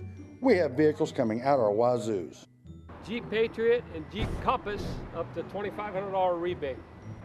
We also have the Chrysler 300 with up to $4,000 in rebates and the 200 with up to $3,000 in rebates. We have vehicles coming out our wazoos. Donovan Bauer Auto Group on the Hightown Road in Titusville. Anderson Physical Therapy wants to get you back to doing the things you enjoy. Your treatment is customized to you, addressing a variety of aches and pains, including post-op, sports injuries, arthritis, headache, and fibromyalgia. Get the Anderson Advantage in 6 convenient locations throughout the Tri-County region: Titusville, Franklin, Seneca, Clarion, Cochranton, and Albion. Call 814-827-8148. Stay on top of your game with Anderson Physical Therapy. 814-827-8148. You see our vans every day. They travel the length of our broadband network, bringing you the best services available. Our technicians and representatives are knowledgeable, available, and nationally recognized as being among the very best in the business. We're a regular presence in our community, always ready to lend a hand. We're Armstrong, a leader in the broadband industry, your friends and neighbors, taking pride in our jobs, and a real partner in making our community a better place. The Gordon B. Garrett Funeral Home has a reliable history of tradition and excellence in the community. They're trustworthy for all your needs, including pre-planning to ease your time of grief when the time comes. Garrett has served Titusville and the surrounding area for over 40 years, treating you with the utmost care, respect, and compassion. The professionals at Garrett are known for extending their kindnesses beyond the funeral. Garrett Funeral Home, now with 2 locations, 203 East Main and 303 North Washington Street, Titusville. Oil Creek Plastics, the industry leader in polyethylene pipe, is proud to be a part of the Titusville community and a proud sponsor of Titusville High School athletics. Located off Route 27 in East Titusville, Oil Creek Plastics has been a vested part of the Titusville community for 28 years. At Oil Creek Plastics, we take pride in supporting our community and are thrilled to bring instant and slow motion replay to the stream's Titusville Rockets sports broadcasts. In Titusville and here to stay, Oil Creek Plastics. Best of luck to the Titusville Rockets. And welcome to halftime. Sponsored by Cabinets by Curtis and Thompson Run Tire. Titusville High School Marching Band out on the field, and we'll bring you the sounds of the marching band.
Your Titusville High School Marching Band performing here from Oil City High School. This is the Rocket Halftime Show. We'll discuss the first half and what's coming up in the second half right after this. This is Titusville Rocket Football on Stream Television and the Allegheny News Talk Sports Network.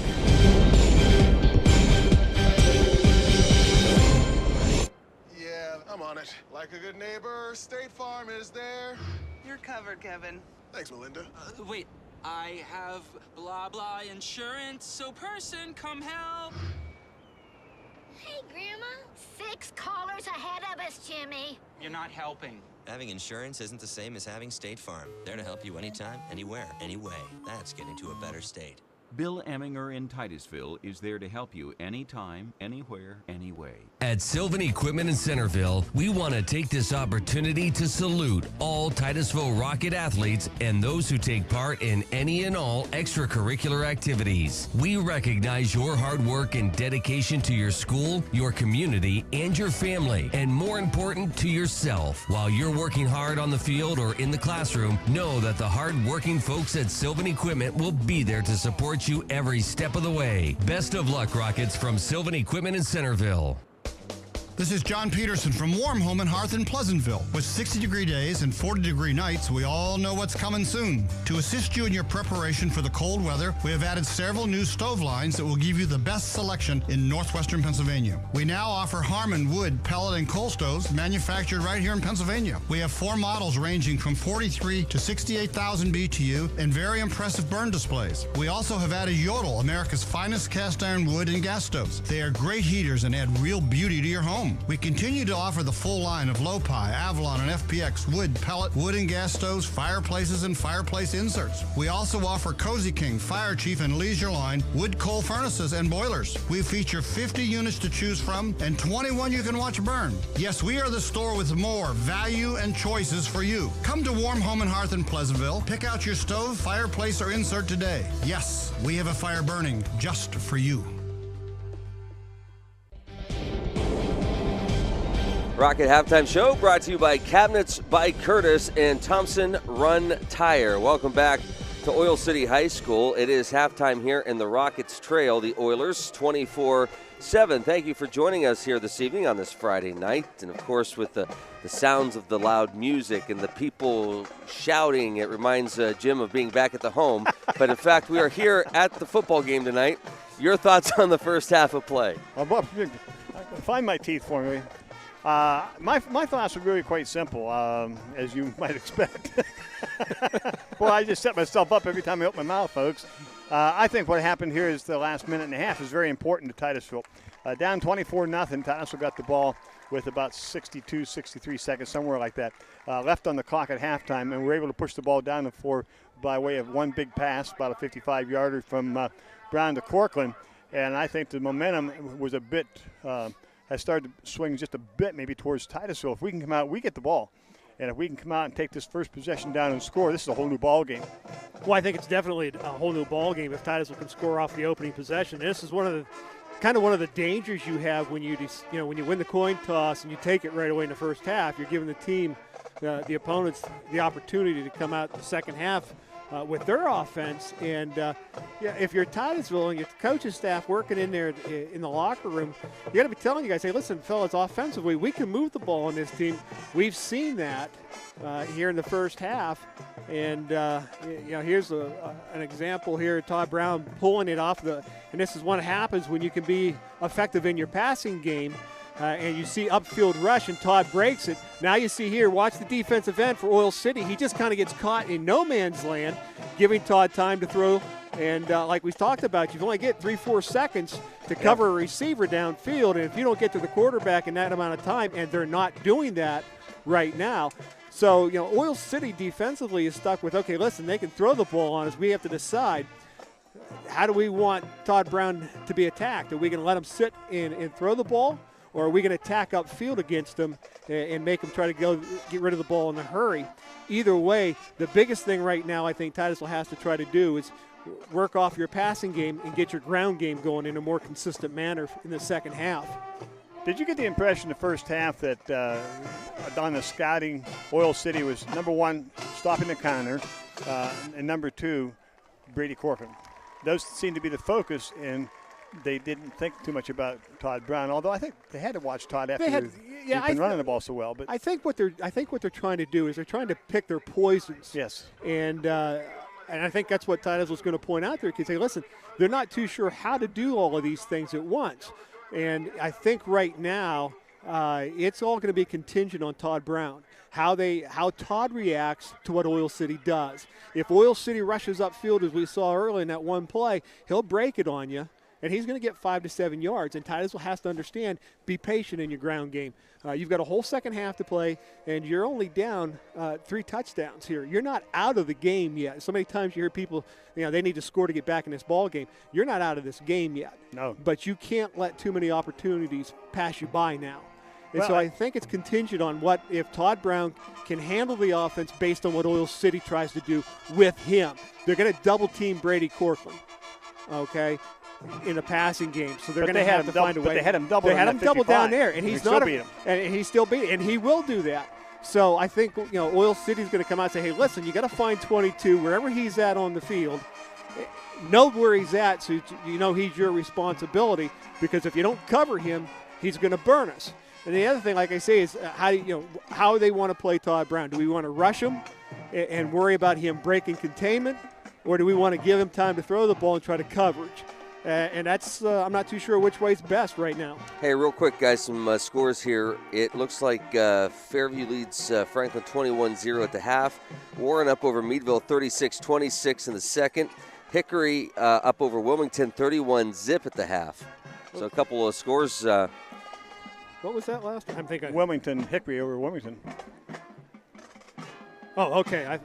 24-7 here, Oil City on top of Titusville. So Titusville's back out on the field. Of course, the Oil City marching band's still out, and they'll be wrapping up their show here in just a moment. So we'll be right back, and we'll see what Titusville can do. We received the ball to get this second half going. Can we put it in the end zone and cut into this lead? Well, we're about to find out. Stop into Donovan Bauer Chrysler Dodge Jeep and Ram for the best prices of the year on new 14 and 15s and certified pre-owned vehicles. We have vehicles coming out our wazoos. Jeep Patriot and Jeep Compass up to $2,500 rebate. We also have the Chrysler 300 with up to $4,000 in rebates and the 200 with up to $3,000 in rebates. We have vehicles coming out our wazoos. Donovan Bauer Auto Group on the Hightown Road in Titusville. Anderson Physical Therapy wants to get you back to doing the things you enjoy. Your treatment is customized to you, addressing a variety of aches and pains, including post-op, sports injuries, arthritis, headache, and fibromyalgia. Get the Anderson Advantage in 6 convenient locations throughout the Tri-County region: Titusville, Franklin, Seneca, Clarion, Cochranton, and Albion. Call 814-827-8148. Stay on top of your game with Anderson Physical Therapy. 814-827-8148. Second half action. Moments away, our coverage between the Rockets and the Oilers tonight. Brought to you by our good friends at Anderson Physical Therapy. By Oil Country Federal Credit Union. By Warm Home and Hearth. By Bayless Fuel Service. By State Farm Insurance. By the Titusville Moose Family Center. By Sylvan Equipment. By the Gordon B. Garrett Funeral Home. By Oil Creek Plastics. Rocket Football also brought to you by Larry's Auto Service. By Cabinets by Curtis. By Thompson Run Tire. By the Blue Canoe. By Thermofab. By Armstrong. By Donovan Bauer Auto Group. And by True Value Hardware. Luke Rio, Steve Bodemer, Jim Bodemer, Adam Bodemer, Mike Hollischeck with you to bring you all the exciting action of Titusville Rocket football all season long. And hard to believe we're crossing that halfway point. Yeah, not many games left, and everything's important from here on out. Now, this game, again, we mentioned in our pregame show that this is not a Region 3 game for Titusville.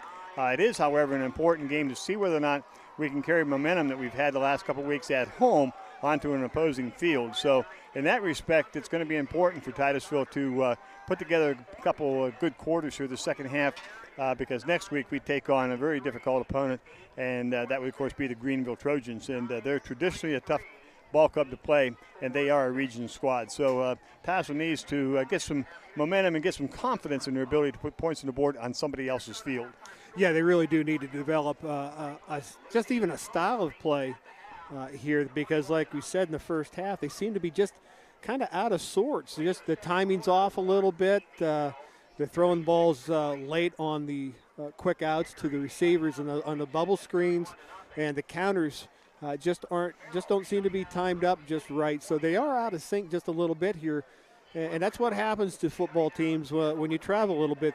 You aren't at the comfy home ground. So Titusville needs to put a second half together here, and even if they don't come back and win the ball game, they need to come back and play a strong second half so that they know they can play football at somebody else's field, because Greenville will be a very tough ball game there. And Greenville's going to come after you, much like this running attack of Oil City has done this evening. They're going to have the strong boys up front, and they very seldom throw the ball. They just like to just put it right in your face, and you stop me if you can. If you do, you win. But they're very, very good at that power game, so Titusville better get used to it. Yeah, and that's all. I mean, we have seen a little bit more throwing out of Greenville in recent years, but their philosophy has always been, if I find something that you can't stop, guess what you're going to see? Till you stop it. Till you stop it, I'm going to run it. And I can remember here for Titusville back when we were here back in 06 with one of our first championship teams. We came down here to Oil City in the opening drive. We ran a power sweep on Oil City. I think we ran it to the right side, and we ran it 5 times, and we had 10 yards a pop. And Oil City finally called a timeout. And that's the kind of thing you need to do, is you need to get something that's working here and run it until they can figure out how to stop it. And right now, that's working more into Oil City's hands with their left side of their offensive line against Titusville's defense. So hopefully we can get things started real quick here in the second half, get a strong drive and get things going. Not familiar with football, Steve, as a coach, because I predominantly was basketball coaching-wise. What kind of adjustments can you really make with high school kids during a halftime? Well, there's not a whole lot of adjustments that you want to make. It might be simply, listen, you're missing a key, you're missing a read. Remember, we said, watch the guard. If the guard goes this way, you've got to do this. If the guard goes that way, you got to, the tackles. Watch the running backs. Those type of things here. You really can't, all of a sudden say, okay, we've played, this 4-3 defense all year. Now we're going to switch it. We're going to go to a 3-4, because these kids aren't going to be able to make those type of adjustments. So you stick pretty much with what you've done. I think you're pointing out things that they're not quite doing right. Maybe Mr. Watkins, just because they're picking on him. Listen, you got to back up a yard or two, or you got to turn and run a little quicker. Those type of things are the adjustments that Titusville will have to make in this half. Yeah, that's what I was thinking. And in terms of basketball, we ran 5, 6, 7 different defenses, and sometimes we made the changes based upon whether it was an odd even score. Right. And that's a whole lot difference here with. Let's go down to the field of Brian DeFonso. Our coverage with the wireless mic brought to you by Big Kahuna. Brian. Well, Lucas, obviously the Titusville Rockets needed to get that touchdown at the end of half. I was talking with Coach Hancock. I think you all kind of realized that they probably could have scored that touchdown 2 plays before they did. They did talk to the officials. I'll try to find out what the official had to say. But here's what the Rockets definitely need to do. This drive, right here, right now, they got to get points or else things are going to get away from them. Thank you, Brian. We'll talk to you a little bit later on. Brian DeFonso down on the field. Wireless mic coverage brought to you by Big Kahuna. Once again, Oil City is going to kick off, and they're going to use Andre Muir. Now, the few times that he has kicked off here this evening, the kicks have only gone about 20, 25 yards downfield. So check that. No, it's going to be Sam Wilson who is going to be doing the kicking. So it might get a little bit deeper. We'll see. And, yes, the kick's going to go deep. It's going to come and hit at the 10, taken there by Titusville. As Chase Ackerman out across the 20, the 25, the 30, the 35, just shy of the 35 to about the 34-yard line. So a good return by Chase Ackerman. Yeah, Chase does a nice job here. Gets a nice little bounce here on the kick. So he's got that, and he brings it straight up. And you notice he's not leaving the hashes. He's just not going outside there. So we're going to go north and south. And, I think offensively that's what we got to do here, too. We got to get going north and south. Brady Corcoran goes wide left. Titusville will send 2 to the right, 2 to the left. They have McIntyre also to the left. Easton Hogue in the backfield with Todd Brown at quarterback. Brown on the snap, on the reverse. He gives it to Cody Sines. Cody's out across the 35. Picks up about 3 on the play. Bring up a 2nd down and 7. A little positive yardage on that counter. Yeah, and Titusville has to remember that on your ground game, that's not a bad play. 3 yards on a run, that's all you need. You'll keep the chains moving all night. That's all you need to do. So just keep pounding away at it. Corcoran comes wide to the right. McIntyre slot right. And Rusk and Ackerman in the left side. Todd Brown keeps it, and he's going to be dumped. Maybe a gain of 1 as missed the read. And he'll pick up 1 on the play. Well, I'm not sure whether he missed a read or we missed about 2 or 3 blocks, because there seemed to be 3 blue shirts on our side of the line of scrimmage real quick there. And I saw the guard, Jason Oakes, pull, so I'm not too sure if we weren't trying to run 2 plays at once on that particular snap. Doubles left, doubles right. Corcoran now in the backfield with Todd Brown. In motion to the right side now will come Cody Sines, and we'll go trips to the right. Todd Rusk is wide left. On the pass attempt. Oh, Todd's going to get pressure. He rolls to the outside, still rolling downfield, looking downfield, pulls it down, across the 40, cuts back into the left side and driven ahead to about the 47-yard line, enough for the first down. Titusville 1st down and 10. Yeah, that's a difference from the play we ran through at halftime there. You saw Oil City, their attack upfield, this time not giving Todd time to set his feet, and Todd beats him outside the pocket and scrambles for a 1st down. That's one of the things Todd can do for you as the Titusville quarterback. Corcoran wide left, McIntyre left. And it appears it's Ackerman and Sines to the right. 1st down and 10, Titusville with their own 46. Todd dropping back, looking to throw over the middle. Gets it to Cody Sines all by himself. He's out across the 45 inside the 40 and be marked out of bounds right around the 40-yard line of Oil City. 1st down and 10, Titusville. And this is what I talked about earlier. Todd being able to react to what Oil City's defense does. The play before this, he scrambles, gets a 1st down. Here he sits in the pocket, doesn't panic, and makes a nice throw to Cody Sines for a 1st down. The ball spotted right at Oil City's 40, so right now Titusville moving the ball pretty well. First drive here of the 2nd half. Titusville down 24-7, 9:45 left to go here in the 3rd quarter. Now Titusville will bring trips to the right in tight. Single wide out to the left. Todd on the counter goes to Easton Hogue. Easton drives down inside the 35 to maybe the 34-yard line. He'll pick up about 6. This is a little bit of like a delay counter here to Easton as everybody starts to the right and he comes back to the left. And the nice thing is he sees that hold, he gets himself going north and south again. And, a couple other times we've seen Titusville kids not get north and south, and that's what you got to get here. Doubles both sides for Titusville. Picked up 5. 2nd down and 5 at the 35 of Oil City. Corcoran now in the backfield. Corcoran rolls to his left. Todd brings it down. Todd now throws up short. He's got a man. Oh, dropped by Cody. Cody Sines at about the 22. He has some turf in front of him. Yeah, and that's a good job. And we've talked about this with Todd Brown as he starts to move up the field. He starts to scramble. His eyes are still downfield.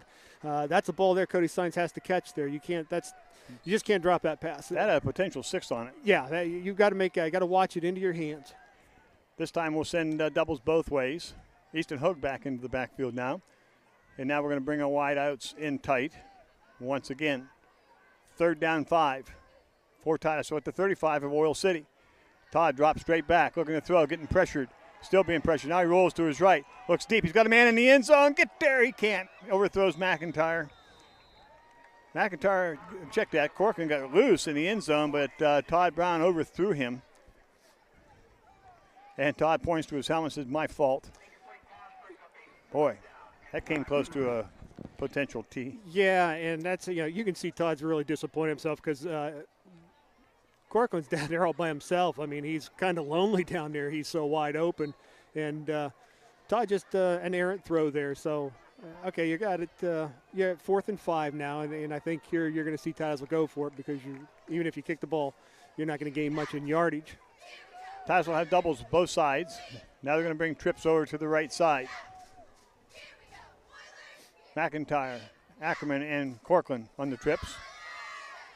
Corcoran looking for the reception, and the ball is tripped at the line of scrimmage once again. And that ball was tipped by Andre Muir, and Titusville will turn it over on down. So a good drive, but no points. Oil City's ball, first down and 10 at their own 35. That's a tough one. Yeah, that's a tough one there. And then number 5 comes in late off of the edge and gets a hand up and tips that ball. Otherwise, I think he's on target for Ackerman. I think we have a first down. We keep it going. But the play that really hurts you is the one before that, open in the end zone. That's one you've got to make there. Well, we'll see if Titusville now can get Oil City into a 3-and-out situation. Oil City will send Whitehouse both sides. Muir to the left, Klein to the right. Backs are split. Ball's given off to the first back through. He comes out to about the 40, pick up about 5 in the play. To Busick, the ball carrier. So to bring up a second down and 5.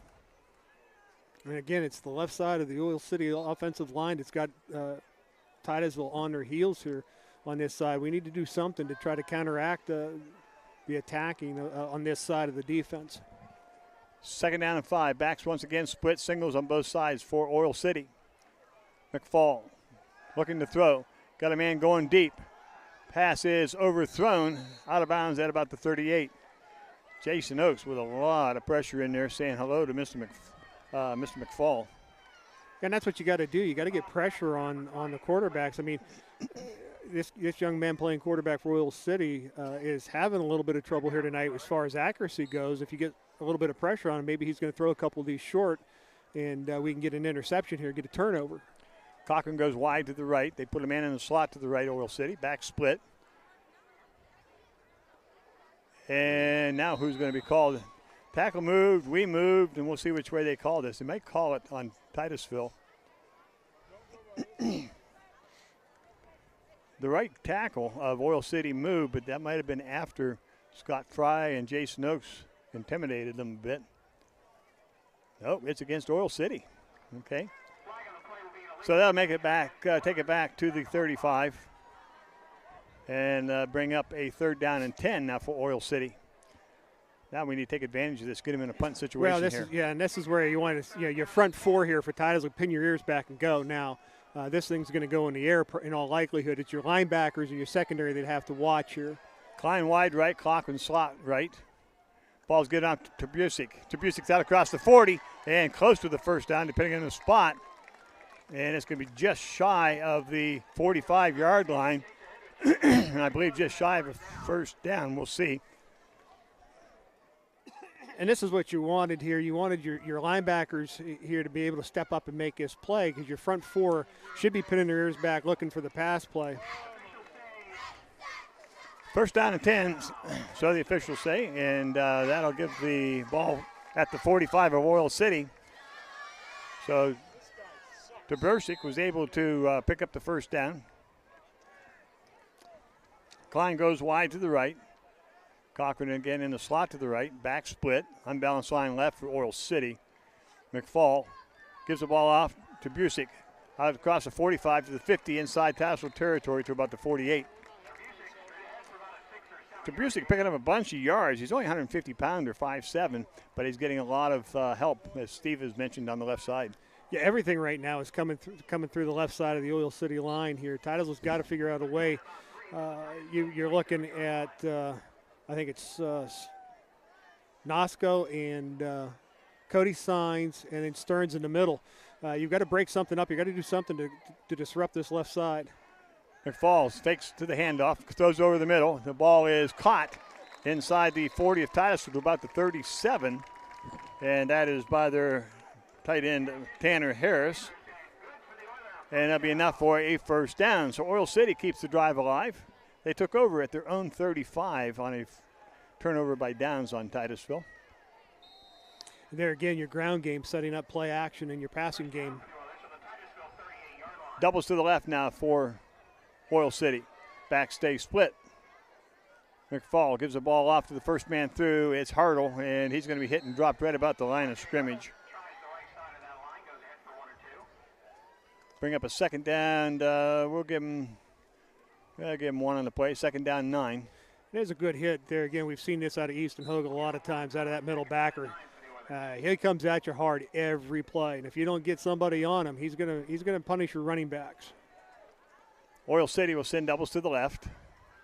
Once again, back split, quick pass to the outside, and a missed tackle by Titusville to the 35, and brought down about the 28-yard line by Cooper Lamy, and that was Muir on the reception.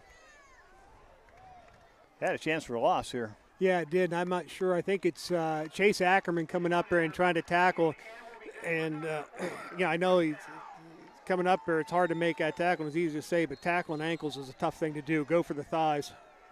This time they'll send doubles to the right. Backs will stay split. Unbalanced line to the left. Busick with the ball off the left side, down inside the 25 to about the 22-yard line. Bring up a second down and probably 4. They're getting 5-6 yards on first down carries, and you mentioned that in the first half. They're in second and short, and we're in second and long. Yeah, and that's the thing is Titusville, that's a good timeout here, I think. We've got to do something to address this running game that Oil City is generating on their left side, the right side of Titusville's defense. I don't know if you overshift. I'm not too sure what you do. If you bring everybody up, they're obviously not afraid to throw the ball. So I'm not really sure how you do it or what you do to attack this situation a little bit. But you got to do something here because they're just taking 5-6 yards a pop anytime they want off the left side. 5:42 left to go here in the third quarter. The score is 24-7. Oil City on top. Oil City has been on top since the beginning of the ball game. Titusville scoring the last few seconds of the first half, and unable to do anything. They got the ball on the kickoff, took it down to the 35, ran out of downs, and now Oil City has driven the ball down to the Titusville 28. We have a great sponsor in Warm Home and Hearth. I'm just wondering if we can get a portable unit next time. Right up here. Right here, yeah. Yeah, Adam. We are out in the elements today. Yeah, Adam mentioned, hey, it's cooling down here during the halftime. I'm thinking, yeah, son, it really is. Well, we'll see now what Coach was able to do with the Titusville defense and kind of get some encouragement. Same unit still out there, just getting pushed. Now it looks like we switched and we put Jason Oakes over on the right side. So we made a little bit of a switch in our alignment. Oil City, it looks like their coach caught it. He caught it, and they're going to take a timeout. They're going to take a timeout now. So a little bit of strategy going on here with 5:42 to go. We'll take a quick timeout. 24-7 Oil City, they're driving. We'll be back. The Titusville Moose Family Center number 84 is a proud supporter of Titusville Rocket Athletics. And just like in Rocket Sports, the Titusville Moose Lodge is committed to working together to make our community a better place to live, work, and play. The Titusville Moose Family Center contributes thousands of dollars into scholarship opportunities for area students, in addition to supporting other nonprofit entities in our own backyard. Students, get involved with your community and make a difference. Good luck, Rockets, and know we'll always be cheering for you from the Titusville Moose Family Center.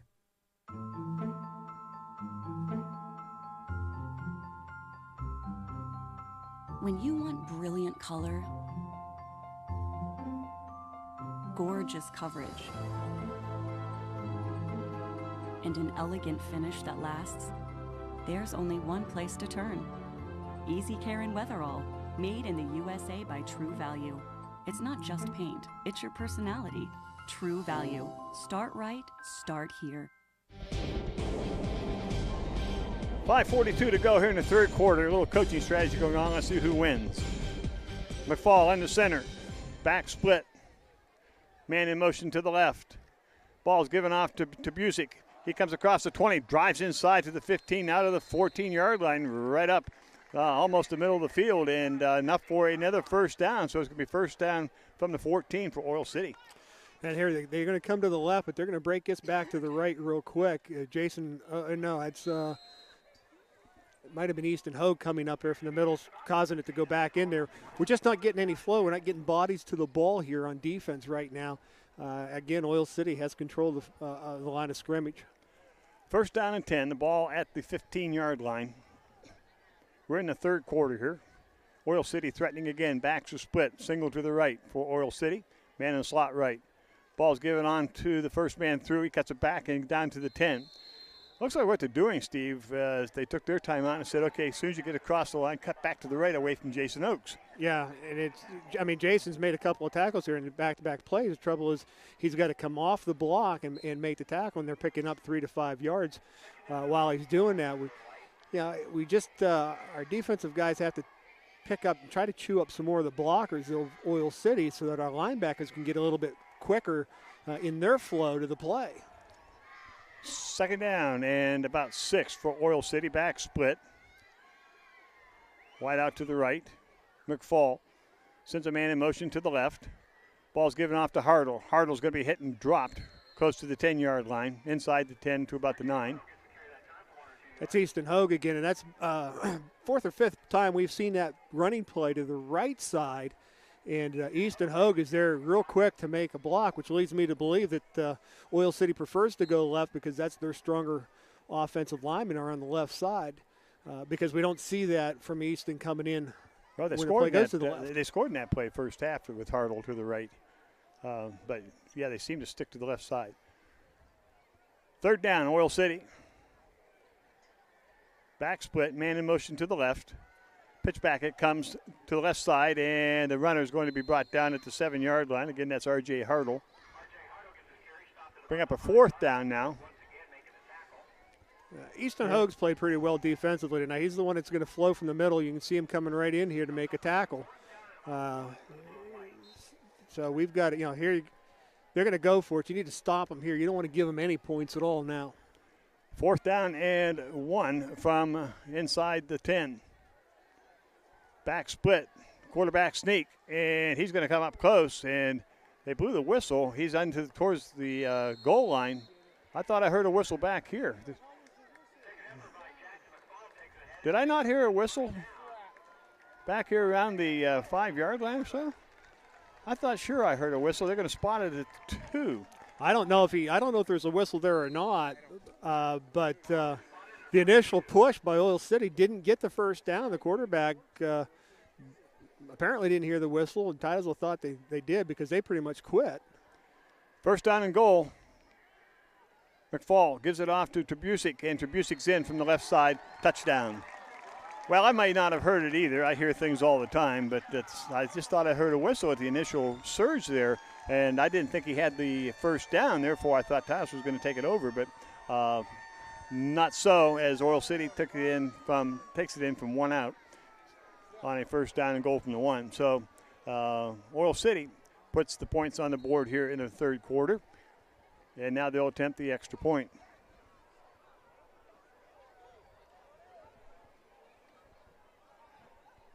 Snap, placement, kick is up, and the kick is good. So Oil City 31, Titusville 7 as we continue on here in the third quarter of play. Oil City with the first score of the third quarter. We'll be back with their kickoff right after this message. Are you looking for low-cost financial services and outstanding personal attention? Oil Country Federal Credit Union has been providing both to their members for 58 years. Oil Country Federal Credit Union truly can make a difference with a variety of financial services, including checking accounts with no minimum balance and no monthly service charge, generous overdraft privileges, Visa debit, and low-interest credit cards, loans, online bill pay, and more. And now, Oil Country Federal Credit offers the convenience of mobile banking. This powerful tool allows you to access and manage your accounts anytime, anywhere. It's easy to use, it's portable, and it's free. Oil Country Federal Credit Union is committed to offering financial solutions that fit your lifestyle. Log on to oilcountryfcu.org to find out more, or visit them at 1050 East Spring Street in Titusville. Your financial well-being comes first at Oil Country Federal Credit Union. Member NCUA, Equal Opportunity Lender. And we have 2:52 left to go here in the third quarter. Oil City with the score makes it 31-7. And Titusville unable with the opening kickoff here in the second half to punch it in. Gave it over at the 35. To the left side, and the runner is going to be brought down at the 7-yard line. We're checking on our replays to see if there was a whistle. Gives it off to Trabusik, and Trabusik's in from the left side. Touchdown. It's kind of a moot point. I might not have heard it either. Being deaf as I am, I should not be sitting up here 400 yards away from the play saying I heard a whistle, but thought I did. Anyway, all set to go as Oil City is going to kick off. The ball is going to be kicked down the right side. Chase Ackham's going to take it at the 20. Chase coming up the right side, gets a couple blocks, cuts it back, comes to the outside now to the 25, 35, close to the 40-yard line. And they'll be spotted at the 39-yard line where Titusville put it in play, first down and 10. Yeah, that's it's a little frustrating when you don't know for sure. It looked like the officials were coming in to spot the ball, and the next thing you know, their quarterback keeps on running. So either way, that's it's a lesson there for Titusville. You don't stop playing until you hear the whistle. And like I said, I'm not sure if there was or wasn't one, but just a tough break to give that one up here. And now you're in a real big problem because you chewed up most of the third quarter already. You've only had 2 drives. Titusville now first down and 10. They'll put trips to the right. Under center, Todd Brown puts man in motion. It's McIntyre. Ball's given off to Hogue. Hogue's out across the 40, the 45 to the 46-yard line. Pick up of about 6 on the play, 7. Brings up a second down and 3. I see that's the play you need on first down all the time. It puts you in the second and shorts and third and shorts that Oil City's enjoyed most of the night. We haven't been. And he's going to come up close, and they blew the whistle. He's towards. Yeah, I couldn't hear it. We'll take it back to the studio, and we'll just analyze that. We have that high-tech equipment. That's right. That. I hate to be wrong all the time. Trips to the left now for Titusville. Single to the right. Todd looks things over. Rolls to his left. Still rolling. Still rolling. Throws up, and it's going to come up short at about the 49-yard line. Out of bounds, and it will be incomplete. We hate it, too, because you never stop. You just keep bringing it up. Well, if you hear it often enough, you start believing it. Yeah, we've talked about, as far as football, what you want to do is you want to see consistency. And you've developed that over the 70-some years. Oh, it's the Pete. Sally, come and get me. Trips right for Titusville. Signals to the left. Send McIntyre in motion. Brown again rolling. Now he gets up short to McIntyre. Across the 50. First down. Knocked out of bounds at about the 43-yard line. And this is nice here with Titusville. I mean, we've been able to do this. We start drives, and we're getting first downs. We're getting good plays, good yardage on plays. For some reason tonight, we just we get inside the 25, 20-yard line. We're just having trouble finding the end zone. We just run out of steam, it seems. Doubles both sides for Titusville. Now they're going to bring McIntyre to the right, and it'll be trips on the right side for the Rockets. Brown rolls to his right. Still looking, and now he throws it up short to McIntyre. Across the 35, the 30, and out of bounds at the 33-yard line. Brought down by Muir. Another first down, Titusville. And this is a good job here. Todd Brown on the rollout to the right and finds McIntyre open here in the right side of the field. And this is one of the things we've talked about. If you give Todd time, he's going to find receivers because they're not going to be able to cover them the whole time. And we've seen this here again, and now we're in that area inside this 30 where, let's finish the thing here. Finish this drive off, get some points on the board here. First down and 10, and the ball is at the 27-yard line. Kind of deja vu with the Steelers. You get inside the 20, you can't do anything. That's right, you're done. Yeah, that's not a good thing. Doubles both ways now for Titusville. 1:41 left here in the third quarter. Cody Sines now goes to the left side. Will trip up on the left side. Brown rolling to his left. Looking downfield, still rolling. Pulls it down and tries to get the outside. Cannot. It's going to be dropped for a loss of about 4 in the play. Pretty good coverage downfield. Yeah, they had receivers covered in the secondary, but they did a nice job there. The defensive ends just kind of stringing that out. And that's one there. If you had one knock on Todd tonight, that's that one there. You're not going to get anything. There's no place to run with the ball. Throw the thing over the receiver's head. Second down and 12. And the ball is now out at about the 32-yard line. Man on the clock can't read the yard lines, I don't think. Todd Brown drops straight back, throws over the middle. The pass is complete to Corcoran at the 25. 2 men in the same area. Kind of confused Corcoran a little bit. He had McIntyre right there with him. Well, they almost knocked knocked each other down there. Yeah. And, you know, obviously somebody's not on the right routes there because you don't want two people crossing just like that. And then you had a third one coming in here after that. So, but you got it third now, and it's manageable. 30 seconds left here in the third quarter. Third down and about 7 for Titusville. Titusville will send doubles both ways. Brown out of shotgun again. Looking down over the middle.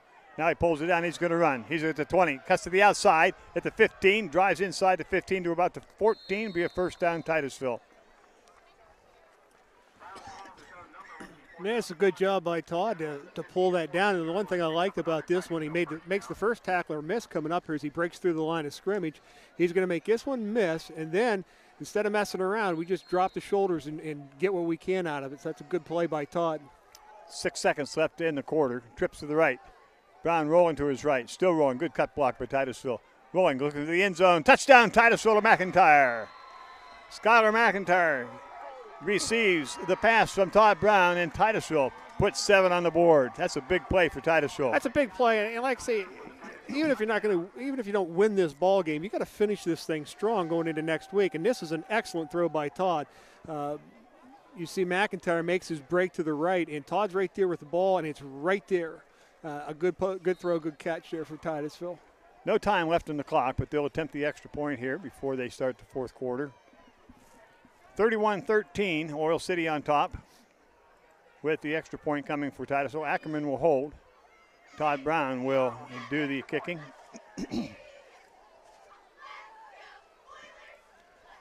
All set to go. Wait for the snap. Placement. Kick is up, and the kick bounces over. It's good. Hits the bar and bounces through. We'll take it. 31-14 as we get into the fourth quarter. We'll be back with a Rocket kickoff.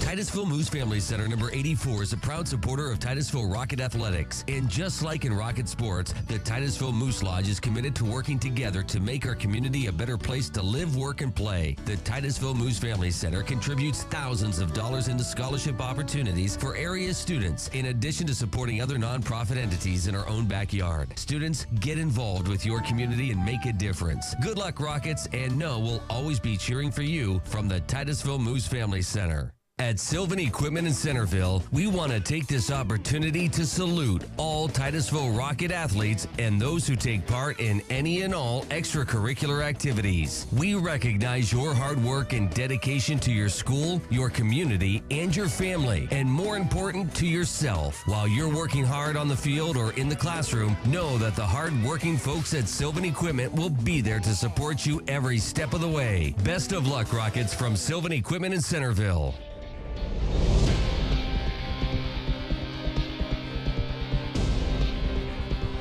Here's a touchdown pass.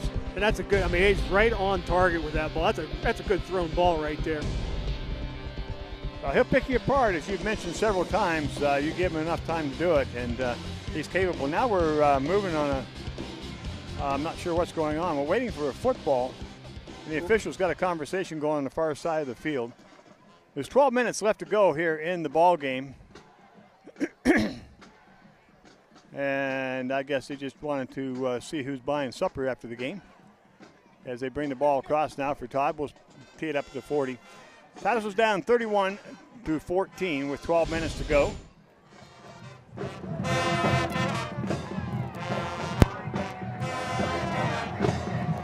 Titusville band on the far side of the field making a bit of noise.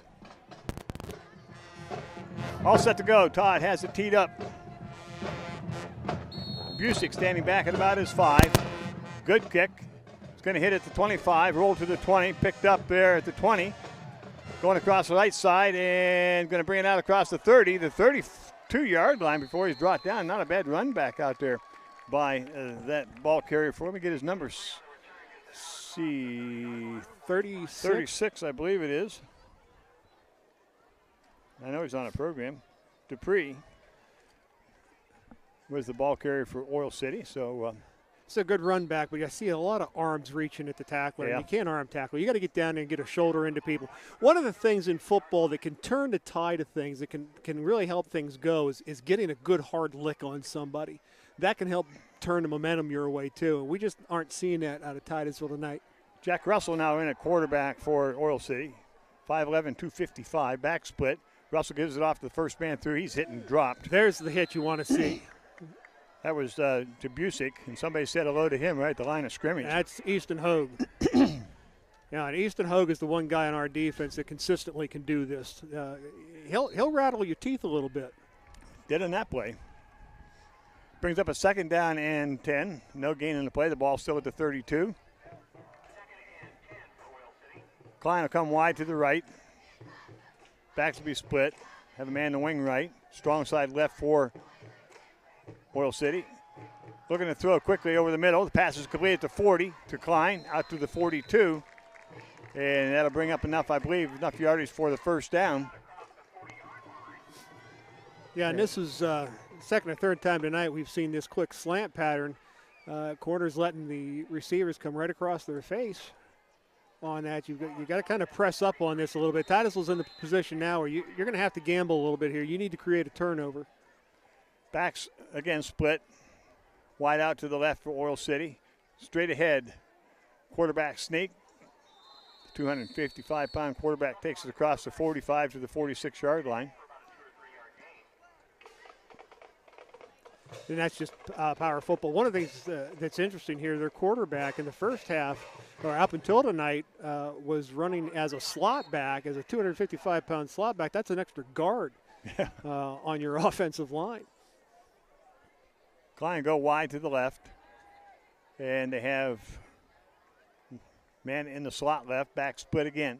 Russell sends a man in motion to the right. Ball's given off to the first cutter through. He's out across the 50 to the 49-yard line of Titusville. And he'll pick up about 6 on the play. And this time they bring an offside guard to lead up into that hole here coming around there. And they've got the one running back and the guard pulling up there. Easton Hogue is the target. I think they're going to try to keep Mr. Hogue out of the running game. Brings up a 3rd down and 3 for Oil City right at midfield. You need a stop here without a doubt. Backs again split behind Russell, a quarterback. Send a man in motion to the left. Russell keeps it straight ahead, and he's going to pick up a couple. Won't have the first down. It'll be a 4th down and 1 for Oil City. See whether or not they go for it. And Coach Laverty, I believe, says, yeah, we'll go for it. They send the play in with Tyler Klein.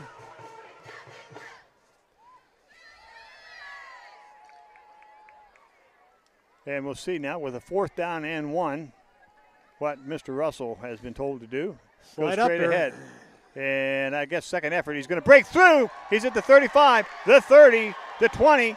And he's going to be brought down at about the 18. Powers right straight through the line and takes it down inside the Titusville 20. That's a backbreaker. Yeah, that's just something there on this play you see. Just shouldn't happen. I don't care how big the quarterback is. He's running right into the heart of you guys. Somebody's got to grab and hold on. You can't let this happen, particularly in the position that you're in now. Titusville now has to really suck it up on defense. They're at their own 12-yard line. 1st down and 10 for Oil City. They'll send a wide out to the left. Backs will stay split. Russell at quarterback. Russell hands it off to Debusick, and he's going to be hit and dropped in the backfield. And that'll be Jason Oakes. Check that. Stearns initially, and now they're going to throw the flag as Stearns pushed on him. Be a personal foul against Titusville. And that's kind of yeah, he did. Right, yeah, he did. And that's. Well, now wait a second. Maybe I'm jumping to it. Maybe I'm jumping onto it. I don't think a signal will go. Yeah, I think so, but I don't think he's in Corey tonight, I think. And this play here, this just kind of, in a nutshell, shows you where Titusville's at tonight. Yeah. You know, they just haven't been on this field tonight. They're calling a hold against Titusville. Well, anyway, whatever it is, it's enough to take the ball inside the 10. Yeah, and that's just you just don't. It's just one of those things you can't do. period. It's just not something that you can do. So it's a first down and goal from the 9-yard line for Oil City. By way of, no, check that. They're going to mark it third down now. Not enough for the first down. Ball's given off to Trabusik, and he's going to be hit and stopped and thrown for a loss. Cooper Lamy in there quick for Titusville. And a loss of about 2 on the play. Yeah, that was good penetration there. And I'm taking a look here just because I'm curious on the jersey numbers for the offensive line. It's a fourth down now and 3. They're at the Titusville 12-yard line on this fourth down play. There's some. Their big guys are still in there, Yeah, and we've gotten penetration here in the last couple of plays. So Russell under center. Russell looking to throw. Thrown over the middle to the end zone, in and out of the hands of the receiver as Titusville tried to jump the route a little bit, and the pass goes incomplete. Titusville take over first down and 10 at their own 12. Well, this is a double move here. You're going to see the receiver. He's going to come up the field, fake the slant, and then come to the outside, and the pass is just delivered high. But he turned Watkins around there on that particular play. Yeah, he's wide open. We got a break there. Unfortunately, the break happens at our 11-yard line.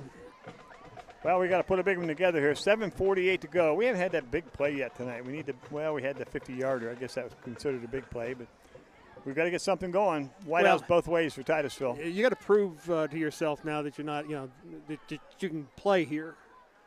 Brown out of shotgun. 7:48 to go in the ball game. Almost fumbled it. Goes to the outside. He's caught in the backfield and is going to be brought down at the 2. Bad snap and unable to control it, and he's brought down at the 2-yard line. So a loss of about 10 on the play. So it'll be second down now and 20. Back is to the end zone big time now for Titusville. Yeah, and he just got a hold of the jersey, and Todd just couldn't get away from the jersey. So, this is not the position you want to be in. See what Titusville comes up with on the snap. Todd keeps it, comes out across the 4-yard line, might get to the 5. See where the official spots the ball. Bring up a third down and 15. See, this is the down and distance that, similar we've been in all night long here. Third and long, second and long, and we just haven't been able to get out of them. And now you're looking here at third and 15, 16. So this is just a tough play call here. Go deep. Brown rolling to his left. Still rolling, looking deep. He's got a man deep. It's Corcoran. Corcoran's back here. Corcoran's got it. He's at the 50, the 45, and he's going to take it to the house. I said go deep. We pick up 7. Touchdown, Titusville. And this one here was this play here. This was the one we saw. We saw it earlier at the end of the first half. It was the same type of route run by Corcoran. He just goes by these kids. But Todd does a nice job here. And this is coming to his left, gets a chance to plant his feet, and this ball's right where it needs to be. Drops right over the shoulder. I hate to say this, but I thought it was kind of weakly played by the defensive back. I think you've got to understand who it is you're guarding here. I know that they've been told about Mr. Corcoran. One hand at the ball, one hand around the waist. Well, he went for the two-on went for the ball, and I think Corcoran wanted it worse than Oil City. It's definitely, yeah. Brady wanted the ball much worse than the defensive back. That's for sure. But in the position you're in, if you're Oil City, that's not what you want to allow. Well, now it's a 11-point game with the extra point coming. Snap, kick, and the kick is up, and the kick is no good. Wide left. That's a big point. 31-20, 6:23 left to go. Oil City by 11. Titusville's right back in this one, folks. There's a lot of time. Stay with us. The Gordon B. Garrett Funeral Home has a reliable history of tradition and excellence in the community. They're trustworthy for all your needs, including pre-planning to ease your time of grief when the time comes. Garrett has served Titusville and the surrounding area for over 40 years, treating you with the utmost care, respect, and compassion. The professionals at Garrett are known for extending their kindnesses beyond the funeral. Garrett Funeral Home, now with 2 locations, 203 East Main and 303 North Washington Street, Titusville.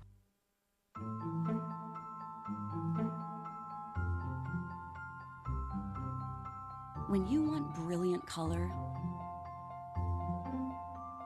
gorgeous coverage, and an elegant finish that lasts, there's only one place to turn. Easy Care and Weatherall, made in the USA by True Value. It's not just paint, it's your personality. True Value. Start right, start here. Just after 9 o'clock, it's the Rockets and the Oilers on Stream Television and the Allegheny News Talk Sports Network, WTIV Titusville, WFRA Franklin, Jim, and Steve. This is a good one. We have 6:23 left to go. It's an 11-point ball game. Titusville put themselves back in the position here. Oil City's bringing all their hands people out, putting them at the 50-yard line, between the 40 and the 50, expecting Titusville onside kick. And I think that's probably a pretty good bet. That's what I would be betting on if I were Oil City. Titusville is down 2 scores, and you only got 6:23 to go. So, I'm not too sure what the best way is, the traditional onside kick or try to pooch this to a hole and beat them to it. Well, we're going to find out what Mr. Hancock wants as Todd has it teed up on the left hash mark, approaches the ball, and he's going to kick it this side, and it is recovered at the 42-yard line by Oil City. They'll have a first down and 10. Attempted onside kick, and I don't know what the percentage of those being successful, but it's pretty low. It's got to be pretty low, I think. But you try it. I mean, that's, if you don't do it, you're almost telling your kids, all right, we'll come back at this again next week. And that's not the message you want to send. So you're going to do everything you can to try to win. Now you're going to gamble here on defense, and they're now brought their starting quarterback back in. So Oil City realizes, hey, this isn't over yet. McFall back at quarterback. They keep a double tight end set. They're going to run this one. Trabusik gets the ball off the left side. Oh, he's hit and decked. Guess who? Mr. Easton. What a big hit. The one thing you can say, as much control as Oil City has had at the line of scrimmage, they have had no answer for Mr. Easton Hogue tonight. I'll bet you he's got to be pushing now.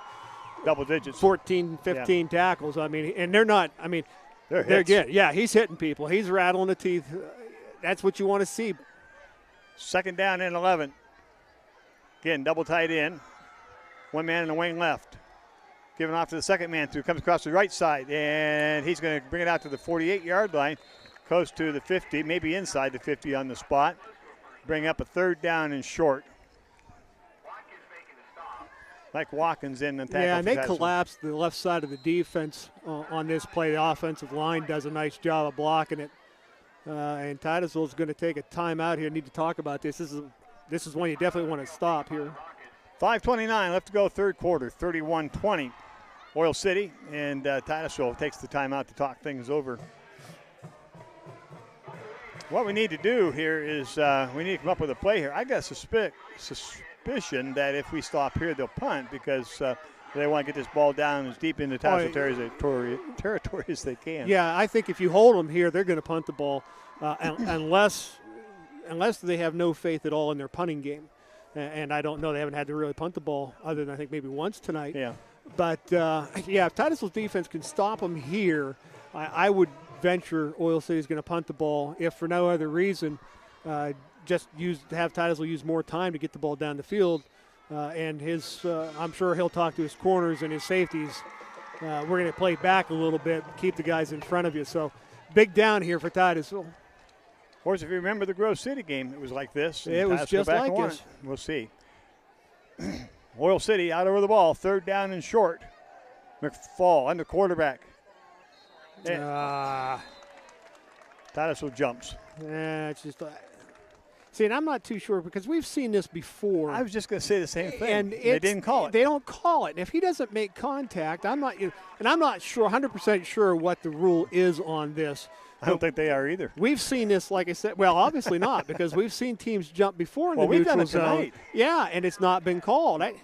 It either is or it isn't, gentlemen. You get some consistency because that's not a rule that's open for interpretation. No. Officials should be the same, period, on that. And I don't care whether it's here or whatever high school they're playing at. First down and 10 to Titusville 45. Trabusik out across the 40, gets the breakaway, and Mike saves the tackle, or saves the touchdown, as he brings down Trabusik at the Titusville 39-yard line.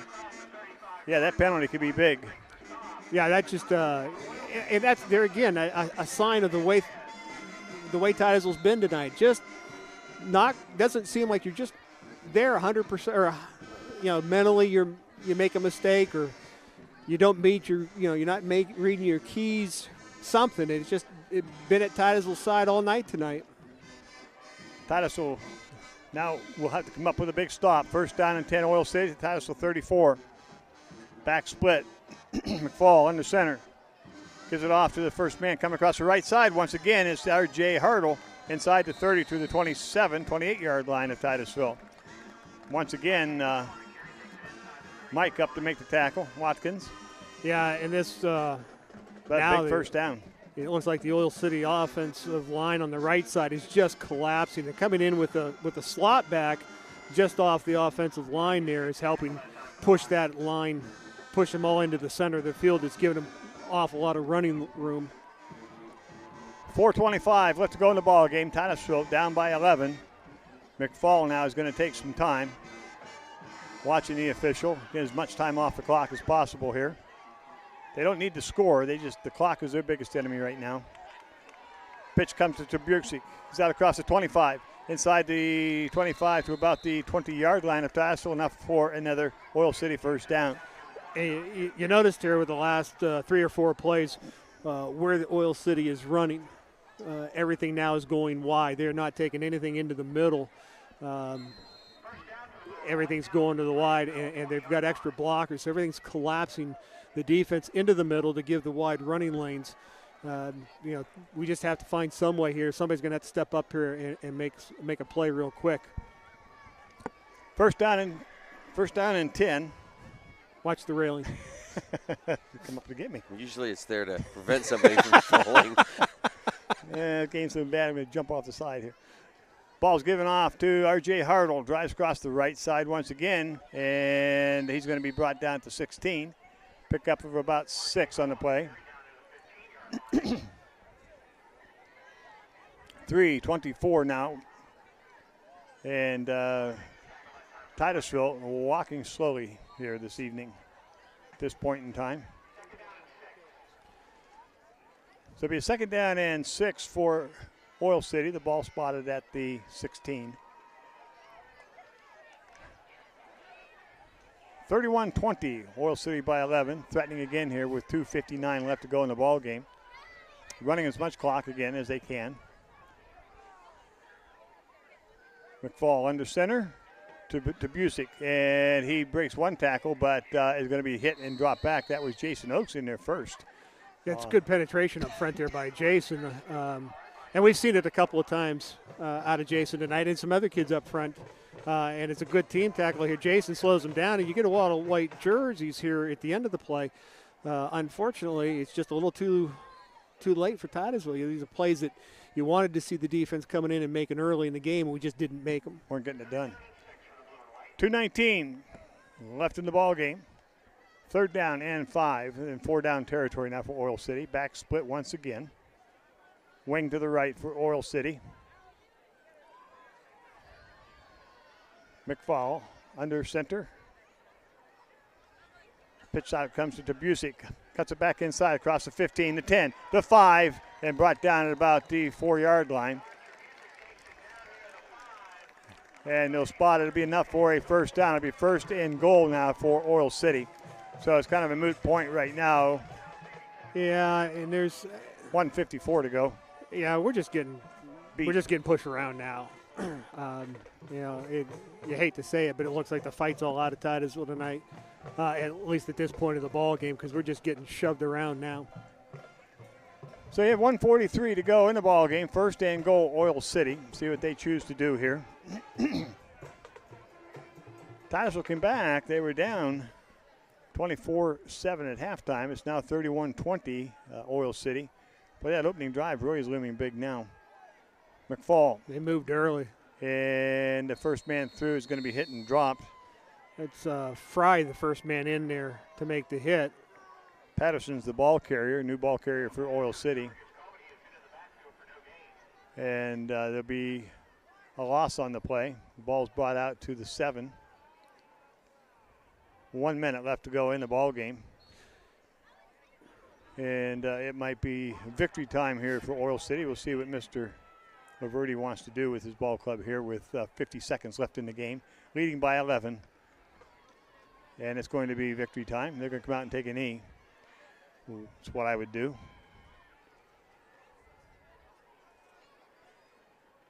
So Oil City is going to just snap it and take the knee, and time will run out here once the game is spotted, the ball is spotted. And the final score will be Oil City 31, Titusville 20, as Oil City will probably not run another play. I don't know if they have to or not, depends on how it was spotted at what time.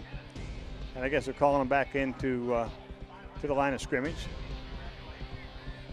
Be one more snap as no, won't. No, they won't. That's a fitting. Yes, there will. Call there, really. No, they won't. They don't exactly know how much time's going to be running. I guess they're going to let it run down with no penalty. So this ball game is over here at Oil City. The final score: Oil City Oilers 31, the Titusville Rockets 20. We'll be back with a wrap up right after this.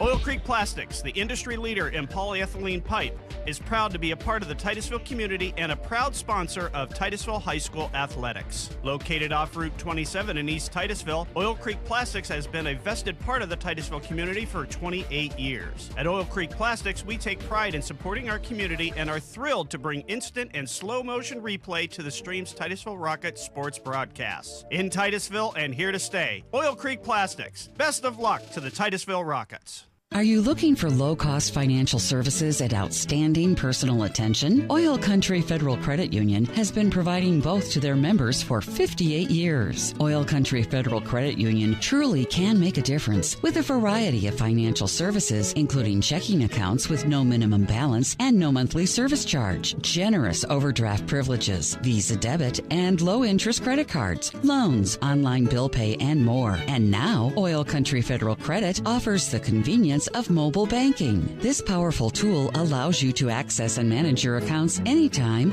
anywhere. It's easy to use, it's portable, and it's free. Oil Country Federal Credit Union is committed to offering financial solutions that fit your lifestyle. Log on to oilcountryfcu.org to find out more, or visit them at 1050 East Spring Street in Titusville. Your financial well-being comes first at Oil Country Federal Credit Union. Member NCUA, Equal Opportunity Lender. The Titusville Moose Family Center number 84 is a proud supporter of Titusville Rocket Athletics. And just like in Rocket Sports, the Titusville Moose Lodge is committed to working together to make our community a better place to live, work, and play. The Titusville Moose Family Center contributes thousands of dollars into scholarship opportunities for area students, in addition to supporting other nonprofit entities in our own backyard. Students, get involved with your community and make a difference. Good luck, Rockets, and know we'll always be cheering for you from the Titusville Moose Family Center.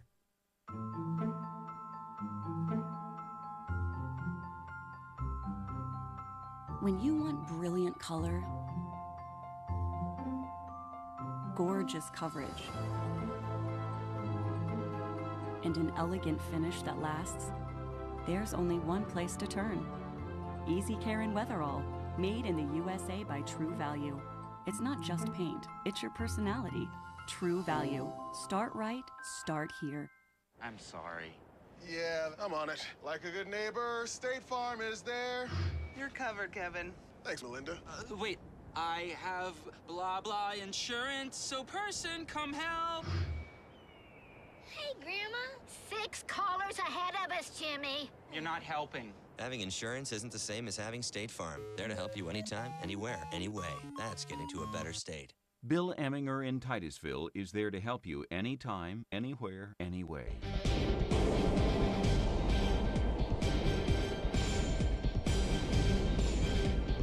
And welcome back here to the Oil City Oiler Football Stadium, as Oil City has beaten the Titusville Rockets 31-20. And Steve, we talked at the beginning of the ball game the importance of Titusville coming out here and having the same gusto, whatever term you want to use, as we've had the last 2 weeks. Didn't happen. Bit of a letdown in terms of our intensity tonight. Yeah, I thought the team was over very flat. I think Brian's got Coach Hancock.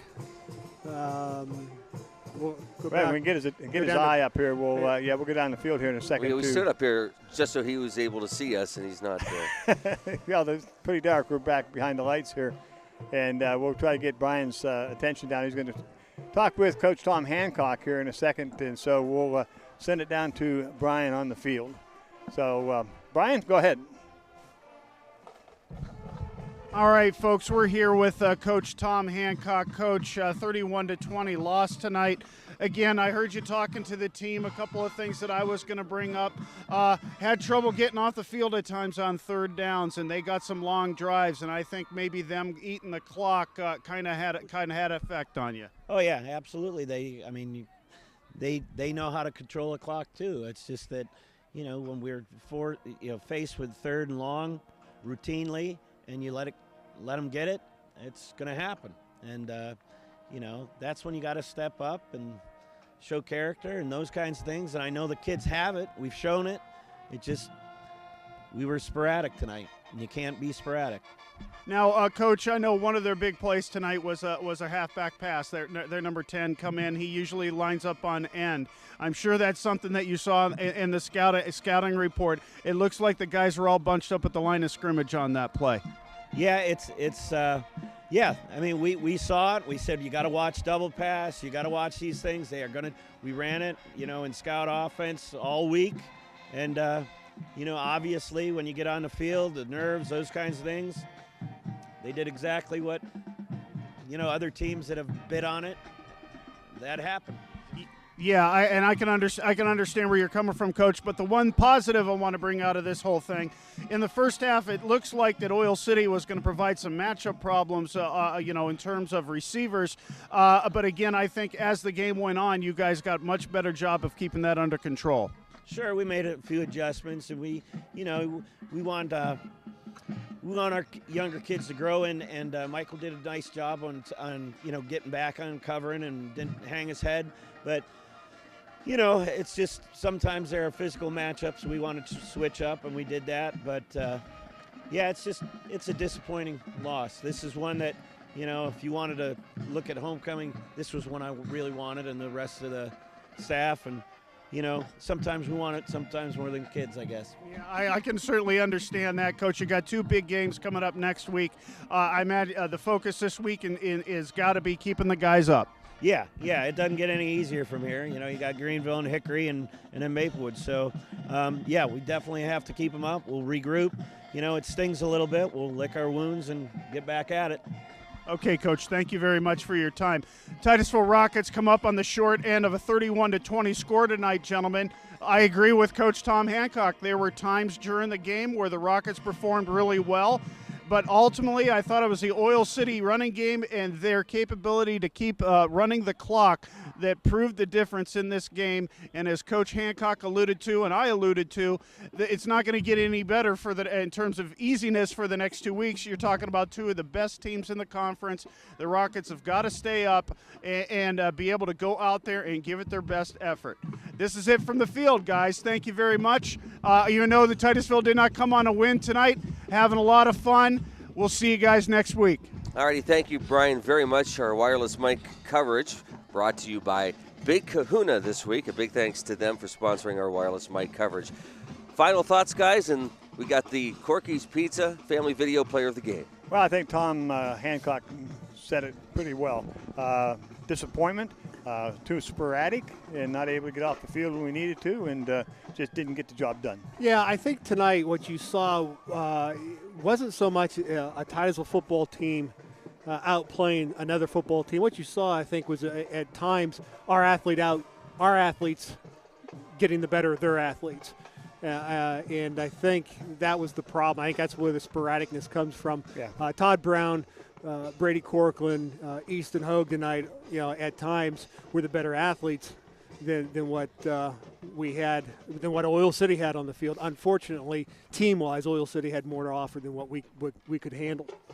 Well, the player of the game is one we need to look at, and we've had a couple of names mentioned to us up here that we thought were pretty tough. We thought Todd Brown had a very good ball game. Mr. Brady Corcoran had a good ball game. I was going to say Corky's Pizza. Brady had a really good ball game, but we've all pretty much in agreement, the tough man on defense stuck it out. He also had a good offensive game, but Easton Hogue, we thought, played pretty well. Yeah, and like I said, we talked about it briefly here. One of the things in football that you have is that big hit, that teeth knocking, just what Bob Golick would say, the slobber knocker. Okay, that's the type of hit you have to have.